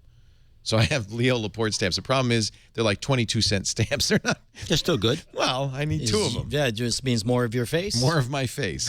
It's been a while. I can never keep up. What is it now? That's 45 cents. Is it 45? I don't know. Is it? I don't know. What is it? 44? You need the lifetime stamp. 45, 44, 44, 44, 44. It's 45 now? That just shows you how many people use the post office. Nobody knows what postage is. They keep changing it because they've been gouged by You know what? They buy those lifetime stamps, and you don't know how much you're paying. That's what I bought. It could be bunch of those. $50. You don't know. Yeah. You don't care. 45 cents. Wow.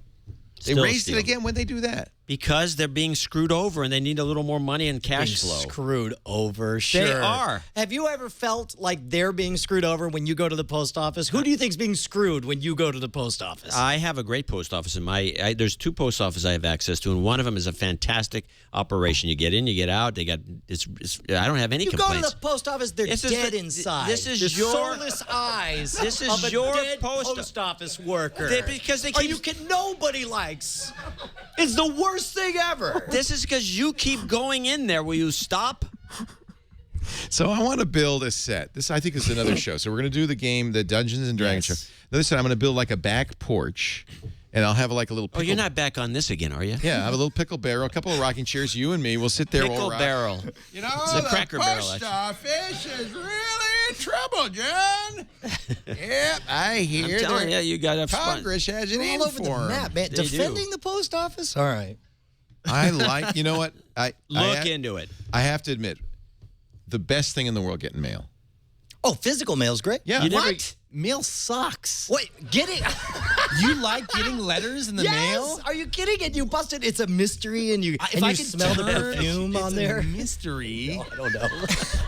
Do you If I could ever turn get any off mail? Yes, you it's know the why? worst. Why is it the worst? Did you get a paper I cut? just want to pay for things online. Stop sending me bills. Oh, bills. Well, yeah, I don't get bills. I have, And the flyers, the grocery I said flyers, like meats 20% I off. have I all. don't care. Throw the grocery flyer out.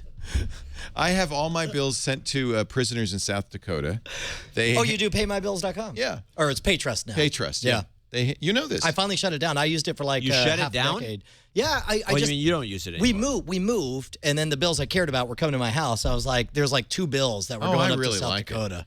So all my bills go to South Dakota, where they're hand entered carefully by prisoners. This is still around? This was been around for a long time. Paytrust.com. Will they take my freaking grocery flyers and all the other stuff I don't like? No. Yes. Well, you just send everything. You just make sure you change all the addresses. Can you let certain ones through? No, like the Victoria's problem is Secret that or- junk mail is addressed to resident, right? It's not addressed to you. It's just to that address. So there's nothing anybody can do about that. There's an app you would like called Paper Karma. I signed up for it. Wait, what is this thing? What is this? Hey, I'm more concerned about people calling me all hours of the day with a machine on the other end, telling me there's some stuff. Hi, this is Mitt Romney. You still have a landline phone. That's why. My credit. Yeah, I know. Because you can talk on a landline phone without. Hello, what? What? You're breaking up. I'm breaking up. Let me turn around the corners. You get better reception. I'm breaking up. What? Verizon. These phones suck. I would get rid of my landline, except that, like, I'm the kind of person, like, I spaz out if my cell phone's more than 5 feet away from me. My wife could care less. And so it's like, I'll call the cell phone 5 times. It won't answer. Nobody picks up. Pick the landline. The whole house erupts with phone ringing, and she just wants to stop the ringing, so she picks up the phone. And it's like, it's the only reason I'm spending... What kind of a wife do you have? A delightful lady, pregnant with her 3rd child. Really? Congratulations. Yeah, I find out the sex when I go back. If you worked at Google, you'd get $1,000 a month. Yeah, I've been meaning to talk to Kevin about that. Let's take a break, find out what, a lot of times I think people watch this show, and they go, really? Really? So just in case that's you, we do have other shows on the network that are just fabulous. Let's take a look at what you might have missed if you missed this week on TWiT. This is TWiT. Tech News Today. Tom, you don't like the old TV icon with the dials? I really liked it 5 years ago when it first came out, but it could use a little The problem is that it acts like an old TV. Exactly. All about Android. I love how it knows who's in the categories, tech science and TV movies of the people that you're I love that. It just knows. I'm so excited by this app. i5 for the iPhone.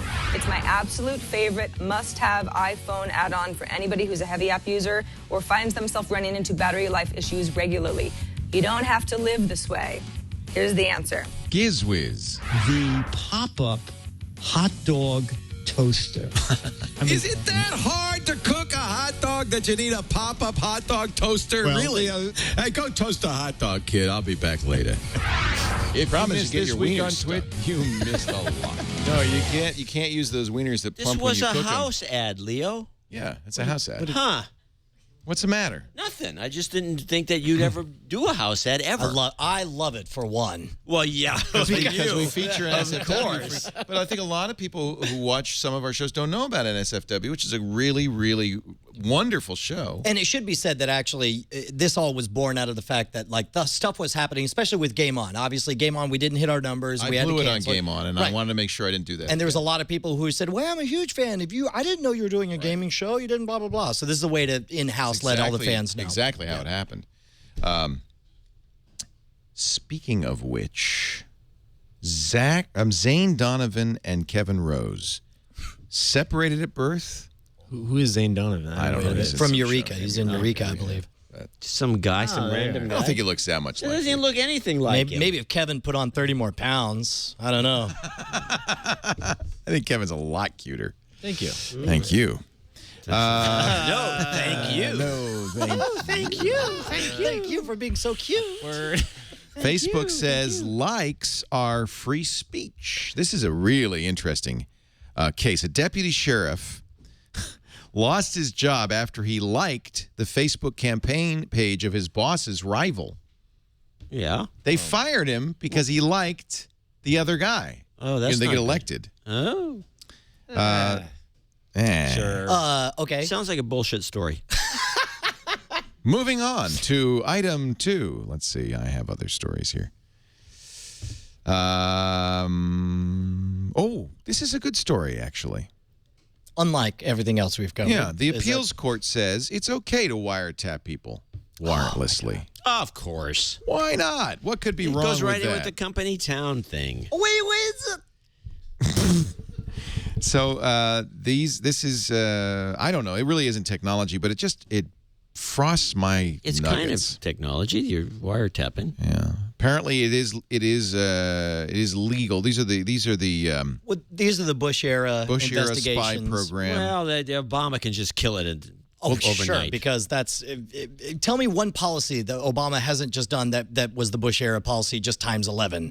Like, we'll end the war in Afghanistan. Psych, we'll end it by sending more troops. Yeah.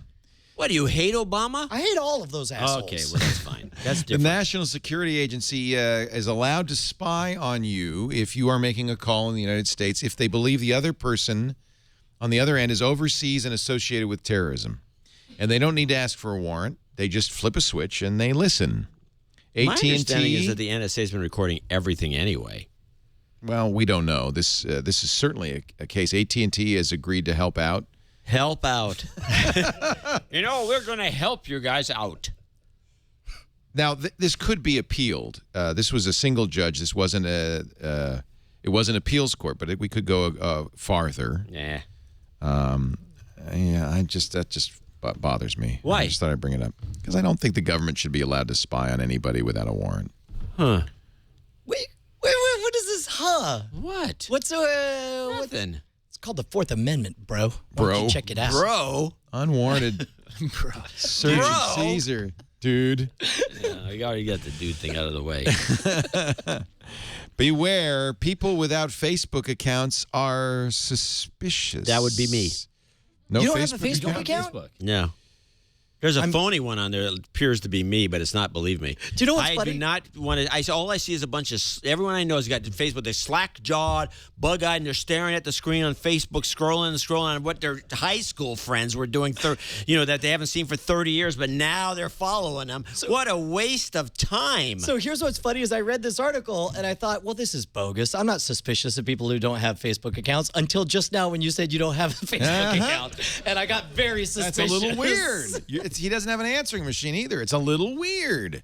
Slashdot pointed to a German news story in which an expert noted that mass murderers Anders Breivik, who's a Norwegian guy, and James Holmes from Aurora, Colorado, lacked much of a social media presence, leading to the conclusion that not having a Facebook account could be one of the first signs you may be a mass murderer. one of the things. One of the things you can do on TweetDeck is you can, pick which social network you want to post to. So before we went live, like 3 hours ago, I put something on my MySpace page saying, this is a test of my MySpace page. If you read this, I will send you $100. Write me at brian@shore.com. And did you get any takers? No, not yet. One. Nobody seems to Now have read you will. it. I would take that down pretty quick. Whatever. It's too late. I ain't giving you He's crap. negated How about the deal. that? Yeah. The deal is now. That was the end of the experiment. Okay. Yes. Farhad Manjoo on Slate says, I think we've mentioned it before. If you're going out with someone and they don't have a Facebook profile, you should be really suspicious. weird. If you're a young person, If you're in your 20s, you're young. I would say, if you're in your 20s, of course, because you're going to be, dating a lot of people, and you would be. How weird. about employers? You think employers should worry about somebody who doesn't have a Facebook page? Well, I don't know. Would you be worried about someone who didn't have a telephone? You're going to hire someone at TWiT, and you're like, "What's your phone number?" They're like, "Oh, I don't do phones." We absolutely pay attention to how active future employees or prospective employees are on social media, and that's a big part. Do you of look at their Twitter? You and bet. everything? Because if You're doing what you say the government shouldn't do. You're spying in advance. That's not You spying. have It's preemptive. How's that spying? Well, I don't go to their house and go through their trash, although that's a good idea. You might want to make a note of it. That isn't a bad idea. No, but I think that if you are a technology company and you're a broadcast company and you're in media and you want to hire somebody who and they're not participating in Twitter and Facebook, that's probably not a good indicator, right? Absolutely. I say no. That was one of the first interview questions we had at Dig. Is like, what's your I'm Dig on account? Twitter. What's your Dig account? You're not going to hire somebody who doesn't use Dig. Right, exactly. That's crazy That's talk. one of the first things we ask people. I learned a lot from Kevin. You told me something really valuable, and actually I've used it in talks many times. You said at first at Dig we hired people for their skills, and then we realized that that's a problem because that they're hidebound, and that really you hire people for their intelligence, their enthusiasm, and their ability to learn. Generalists versus they're specialists, generalists. yeah. I thought that was really great insight, and it's certainly informed what we do. We don't want people that are. No, wait. You went on and on about how they have to do this. They have to be rigidly on Facebook, and they got to be on Twitter and all these things. And now you're saying they should just be crazy, wild-eyed generalists. You remember Dane? He had a 150 questionnaire that we gave everybody before we would hire them. You had to answer. Yeah, and it was things like where did Leo's salad go? It was like to test their TWiT knowledge. Well, this is what you said. And that one also of the brings in worst a high-level employees, stalkers. one of the worst employees we ever hired, succeeded through that questionnaire. Okay, so. who was this? I'm not saying names on that. I can't. That would we be. can find out. It would John, be illegal. You still here? It would be illegal. It would be. Hey, illegal. how did that AMA go for you? Now I have a theory. I did it because of you. Yeah. Okay. So my theory is I went on the internet. I saw that you did one. I'm like, that's cool. I'm going to do one. But then you went to Alcatraz. Yeah. What? You went to Alcatraz? Why do I have to sit there at the computer? Because that's how it works. I didn't know that. What's AMA? What are you talking about? You're not to be blamed. You're not to be blamed because, of course, you'd never use Reddit because you had Dig. We created this at Dig, and we did it where you'd ask all the questions. Dig they would dialogue. vote them up over the course of a few days. It was and like come the back Dig and dialogue. Yeah, It was the Dig did it dialogue, years yeah. ago, yeah. And that's how it worked. I just assumed it worked. So Reddit stole the idea from you guys? I don't know. That's what you want to say. I'll say it for you. I'm doing my AMA, and people are starting to say, hey, Kevin started an AMA, but he's not answering. In fact, there's a picture from Instagram on Alcatraz. He's on Alcatraz. It was a friend's birthday party. So my theory was, Isn't Alcatraz great? Yeah, it's cool. So have you been there for the nighttime parties? No, but I got a tour from one of the park ranger that runs it. He took us in the back. Oh yeah, Ranger Craig. That guy. Yeah, he's a big fan. In fact, Ranger Craig. If you're watching, I want to contact you. I want to do a night. I haven't heard I from wanna him do for a night tour. while. Maybe he's No, not he's there still anymore. there. He's still there. No, I had a theory because I thought, you know what? I was doing my AMA. Kevin started one, and he saw that and he said, "Well, I'm just not going to do it while Leo's doing his. I'll come back later." I just was going to a party. I mean, it wasn't like I was. Yeah, and then the next man. morning, I woke up and then there was all these. They were mad at you. Stupid articles written. Yeah. About how I didn't do it, and I thought, well, maybe I shouldn't do it. You and made then me I'm look just good. basically. You made me look good. Thank It you. would be kind of funny just to get all the Redditors. Why are you not taking credit for this? You should be like, Leo, it was out of respect for you, bro. It was out of respect for you, Leo. Thank you. So we're brought to you today by Carbonite.com. Never heard of it. What does it do? Oh, I'm glad you asked. That's 4 assists in one show. That's pretty darn good. He'll take you to the limit. You're pretty damn good, young man. He'll be under the table in a minute. Oh, It's online backup. Whenever you're What's funny is I thought like am I drunk? And I was like, wait a minute. There's another meaning of that phrase. Oh, I just got it too. Carbonite. That's shocking. Carbonite.online backup. Come here, muscly arms. Carbonite. I can't do that. I gotta practice Herbert the pervert. Come here, muscly arms. No, do you have to practice? So, I wonder if you could find the dollar bill strapped to my thigh. Did you already play you singing Dancing Queen as Herbert the pervert? Her, the dancing queen. Yeah. So Carbonite Online Backup is automatic. By the way, they love it when you associate their service with pedophiles. That's cute. I think it's in the doc somewhere. All right, we're not doing this ad. Yeah, that was good. Yeah, that was probably a mistake. Leo, you I must think have what a you meant to backup say- ad in the can here. Come on. I think what you meant to say was that all your products and services, all your photos, all your documents, everything you care about, sooner or later your hard drives go to crap. And when they do, wish your stuff was backed up in the cloud. You know, I hooked up. I don't know if Matt's going to do it, but Matt Honan, remember the Wired guy who got hacked last week? Oh, yeah. And he had pictures of his 18-month-old daughter from birth. He had them on one computer, the MacBook Air that the hackers wiped, and that was his only copy. And I said, Mac, what were you? You're a tech writer and you didn't back up these. It's crazy. These pictures? But it happens to everybody. Everybody does this. Unfortunately, you do it the first time and then you don't do it ever again, right? This happened to me a week and a half ago. No. I was giving a computer to my niece, my old Air, because Google gave me one, so I had an old Air sitting there. It had Oh yeah, all my it's very photos and easy everything. to wipe it and start over. Yeah, so I just wiped it and started over, and I was like, And they went, photos, but oh. I had them backed up, so it was Good man. Yep. Good man. Carbonite backs up whenever you're online automatically, continuously.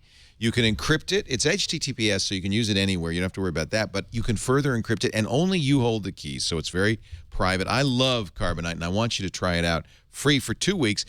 Very affordable, $59 a year for your computer, less than $5 a month for everything on your hard drive. They do have external drive plans. They have multiple computer plans, small business plans. So visit the website, Carbonite.com. Use the offer code TWiT. You can try it without a credit card. All you need is the offer code TWiT for 2 weeks. If you decide to buy, use TWiT again, and you'll get 14 months for the price of 12. So do you know anything about, I'm here on the site looking at it, it talks about the mirror image backup. Because some of these services, they don't allow you to back up like video files or they... So, yeah, this is how they do it. Now, and I think this is reasonable, and you can read the FAQ. But the default is not to back up those super large files. But you can manually enable. You can say, no, I want to back up that folder. Okay. And the reason is, I think it's using your upstream bandwidth.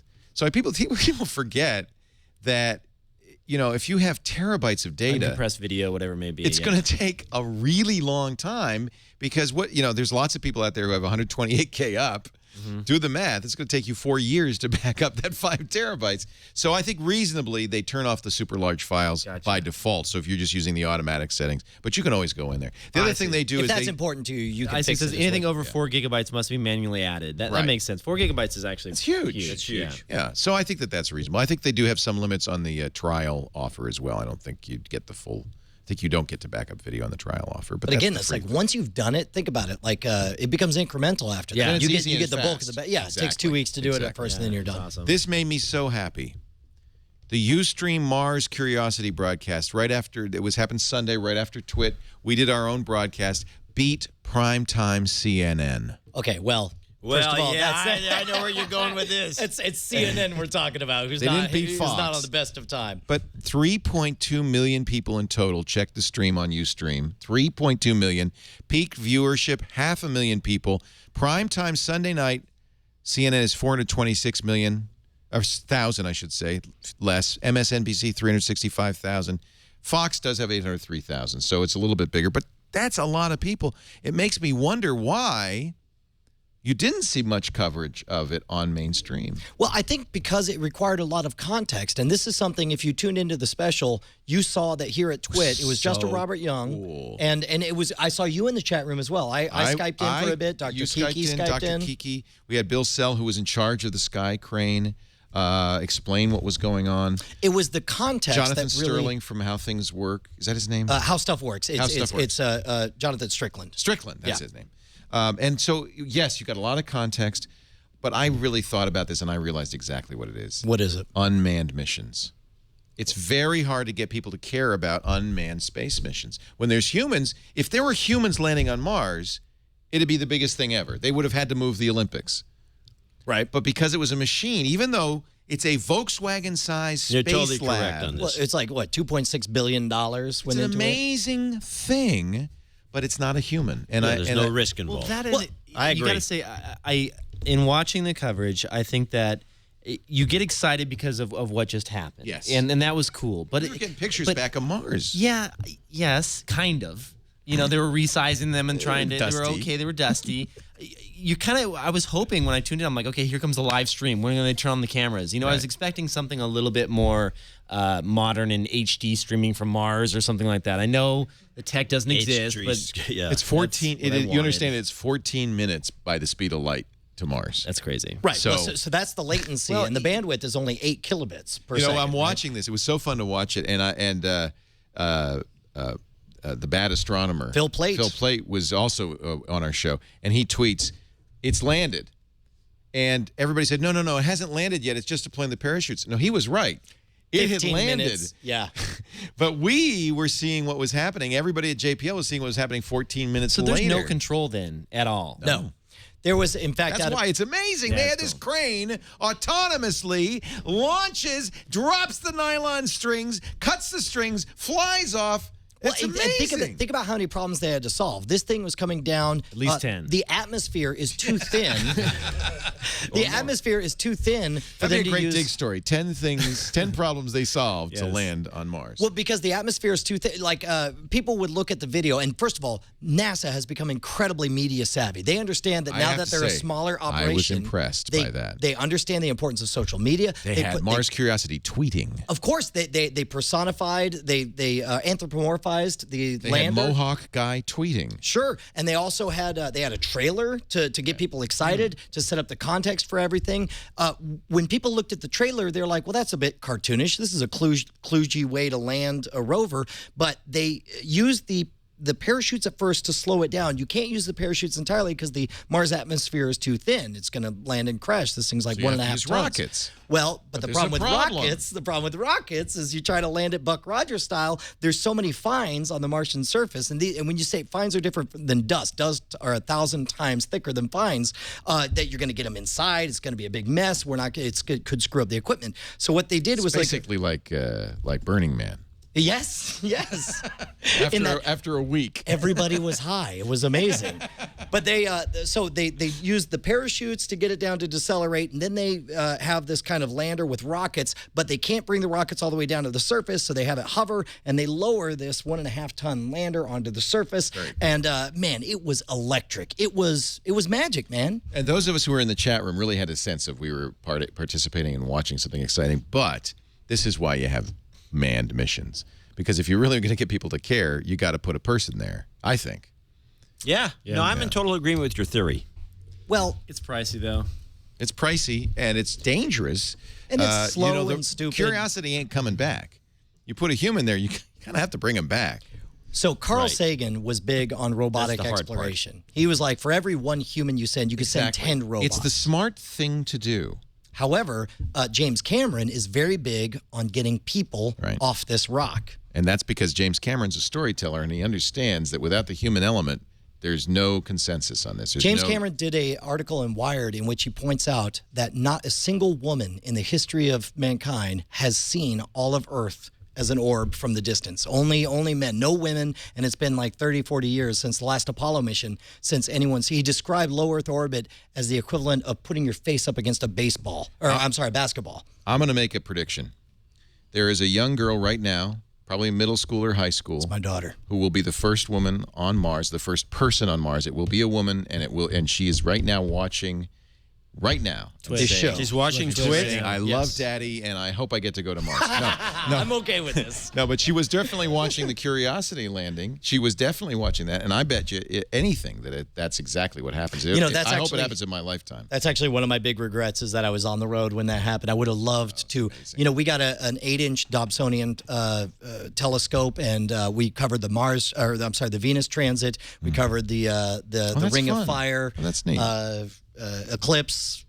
One last story, and I want to ask John about this because he has a little bit of a dog in this hunt. Craigslist is basically shutting down all access. They've now asked the search engines to stop indexing Craigslist ads so they don't appear in the cache, so that companies like PadMapper and 3Taps can no longer get access to Craigslist data. Your son wrote a really cool Craigslist tool and was shut down by Craigslist, wasn't he? Right, a couple times. Was it Eric? Yeah. He has a private version now that you really don't. It's very hard to get access to, but he uses a completely different technique that's takes a little longer, but it actually works just as well. And I don't think they can find him or shut him down at all now. But unfortunately, it's like 5 people get to use it. What is the problem with Craigslist? I don't What know. do they care? He's got a stick up his ass. Seriously, what difference does it make to Craig, who's now spending a lot of time at cocktail parties drinking Chardonnay? What difference does it make to him whether or not Jim Buckmaster is probably the guy who's I'm not buying this for a minute. You think it's Craig? It Craig has Newmark. to be, because he's why? What difference does it make to him if I want to search Sacramento, Seattle, San Francisco, and maybe LA? Eric's tool was search cross city, which Craigslist does not allow right, you you to do. can check off a bunch of boxes because you're maybe going to be in these areas, or there's places you can access by driving. I mean, why can't I get Sacramento on the Bay Area and search? PadMapper did a very cool thing. It would look through Craigslist listings and show you on a map, something Craigslist does not do, where all the listings are. So you could say, I want to be in this neighborhood. Let me look at the listings. You guys have met Craig before, right? Yeah. Yeah.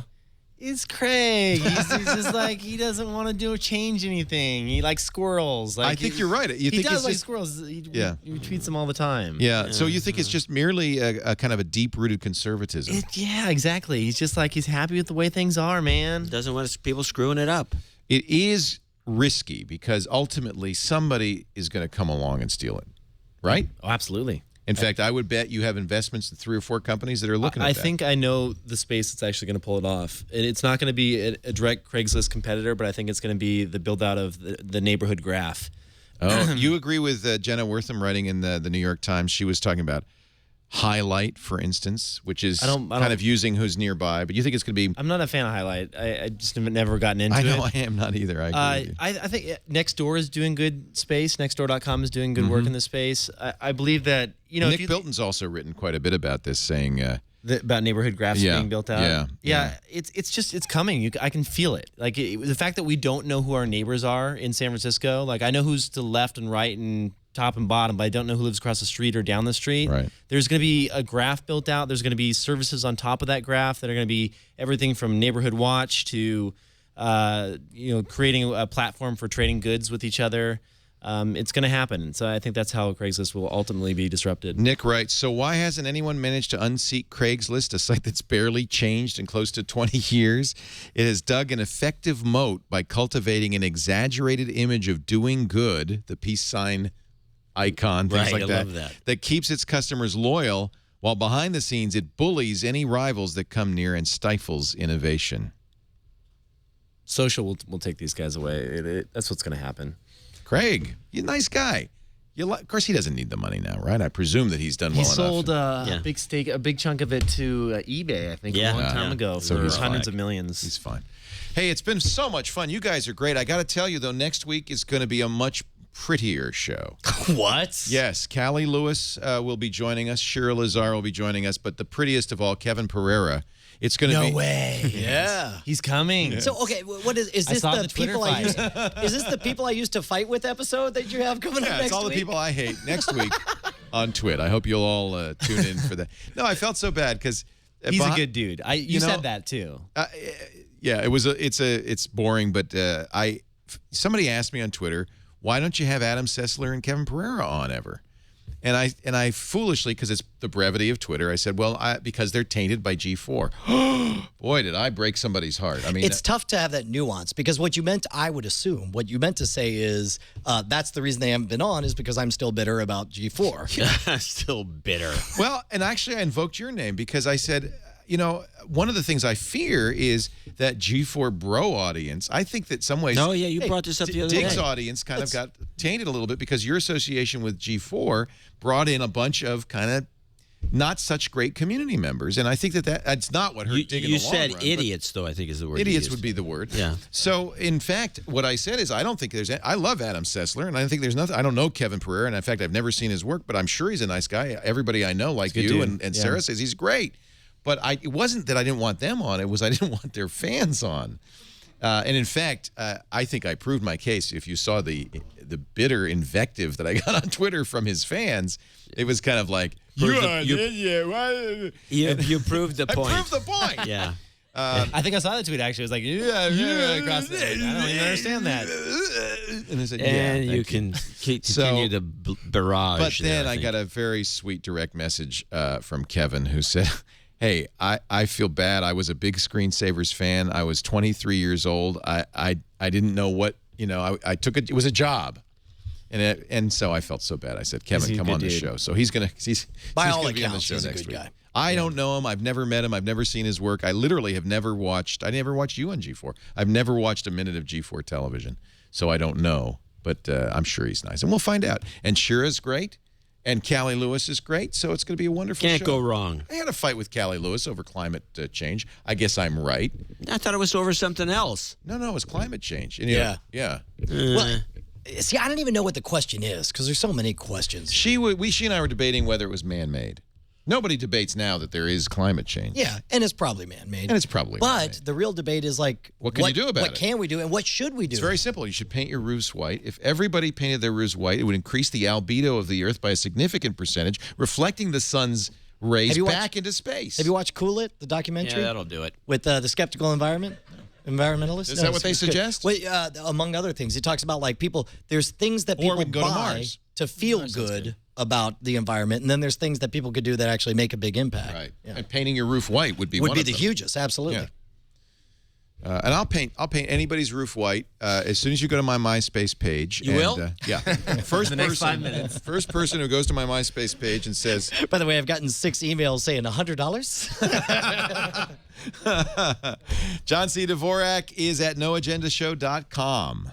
Channel Dvorak.org or .com.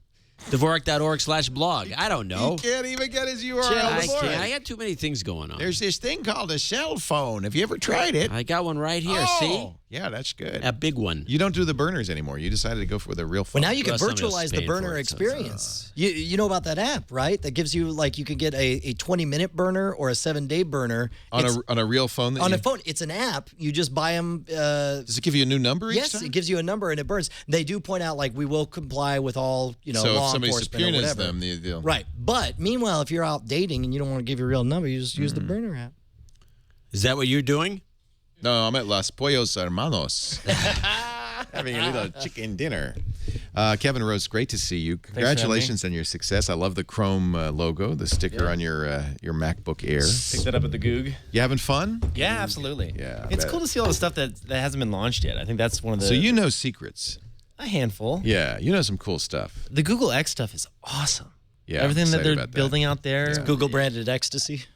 Yes. Amazing. Exactly. What it sounds like. What's with Little Larry's Chrome voice? tabs. Do you know what's going on? It's with coming that? back. It's coming back. Yeah. Good. I've So heard him worry speak. about it. I've heard him speak. Oh, It's okay. coming back. So it's just a little squeaky. Yeah, it's he one of those talk things like where you just this? lost it for a couple months or something. I'd like to talk to y'all about Google, about carbonites. We've got these autonomous vehicles. Would you Now like you're to getting go back for into a that ride? pedophile voice. Oh, all right. I think it's Go time for to a wrap ride up. in my That's car. Just about. I have candy. Candy in my pocket. You're doing this too good, Leo. Too good. Sounds a little rehearsed, if you ask me. I've been practicing. I'm sure you have. Everyone Google Leo Laporte dancing queen. That's a good That's one. it. That's the official one right Is there there. a video on like the internet of that? Oh yeah, they showed it. It's my favorite song. It's you did the whole thing. You lived in. I've got Skittles. Brian Brushwood, Shwood.com. He's got the world's largest computer, and it is finally rebooting. It is large. It's finally rebooting. Finally It's a rebooting. giant. It's a Do you know boat that's anchor. what It says killed? Origin. I on was it. about to get. 4060X, I think. I was about to get 46. a MacBook, but they didn't do the Retina on the 17-inch, and I don't think I'm gonna now. Oh, you don't need a 17-inch when you've got Retina, baby. Or if you shove your face. You in want it. to come over and see my Retina display? Okay, all right. You have to get closer to appreciate Gotta it. get really close. I want to thank you all for being here through this nightmare that we call TWiT. We do this show every Sunday afternoon, 3 p.m. Pacific, 6 p.m. Eastern Time, 2200 UTC. I do hope you'll watch live. It's fun to see the chat room blow up whenever we say anything. And by the way, come in studio, too. We've got a great studio audience. If you're ever in the area, email us tickets@twit.tv. That's the new address we use. Who came here from the farthest? Is anybody from outside the U.S. Here? Yes, sir. Where are you from? Where? Brazil. Brazil. Brazil. Tell us about our sponsor, Brazil. Say, sir. I In can't your hear face, it. Brazil. Holland. Holland. The Netherlands. No, Where Brazil, are you from, I think sir? is. Poland. Wow. He wins. Where are you from? Just Texas. Texas. I guess that is out of the Where are country. you from? Canada. So we have people from Poland, Canada, Brazil, And Holland. here. That is just amazing. And France. Where's the French? That was him. Oh. Oh, I thought you said Texas. No, he said France. France. France is not Texas. I came from Indonesia. I don't know if that and he counts. came from Indonesia, direct flight. There you go. Appreciate it. Is that right? It's wonderful. Actually, you flew in and you're going to head back to Austin? Is that the deal? Yes. He hasn't been home in I 2 left weeks. from. I haven't seen. What were you home. doing in Indonesia? I was doing that. We talked about this. I did this TV special. Early in the show, we mentioned it. It's No, been that's all right. so I was long doing my now. email. But Yeah, it I was didn't get to tell you days my ago. favorite part. My favorite part was I spent like 2 days after the TV special getting recognized around Indonesia. And then when I got on the plane to Taipei, I was like, all right, now that's over. Walking through Taipei airport, I'm walking along. It's like 2 in the morning. And someone goes, Brian Brushwood? And I turn and the guy goes like, I love all your stuff. And I'm like, well, which stuff? And I'm trying to feel him out. And he goes like, I bought a brick at the brick house. Oh, I might come see you that's this neat. week. It's really neat. It was That's really amazing. great. I really appreciate everybody who's here in studio, everybody who's watching at home. We're very grateful. It's great to be able to do a show that is this silly and this crazy and silly and have some fun while we're doing it. So thank you. We'll see you next time. Another TWiT is in the can. Amazing.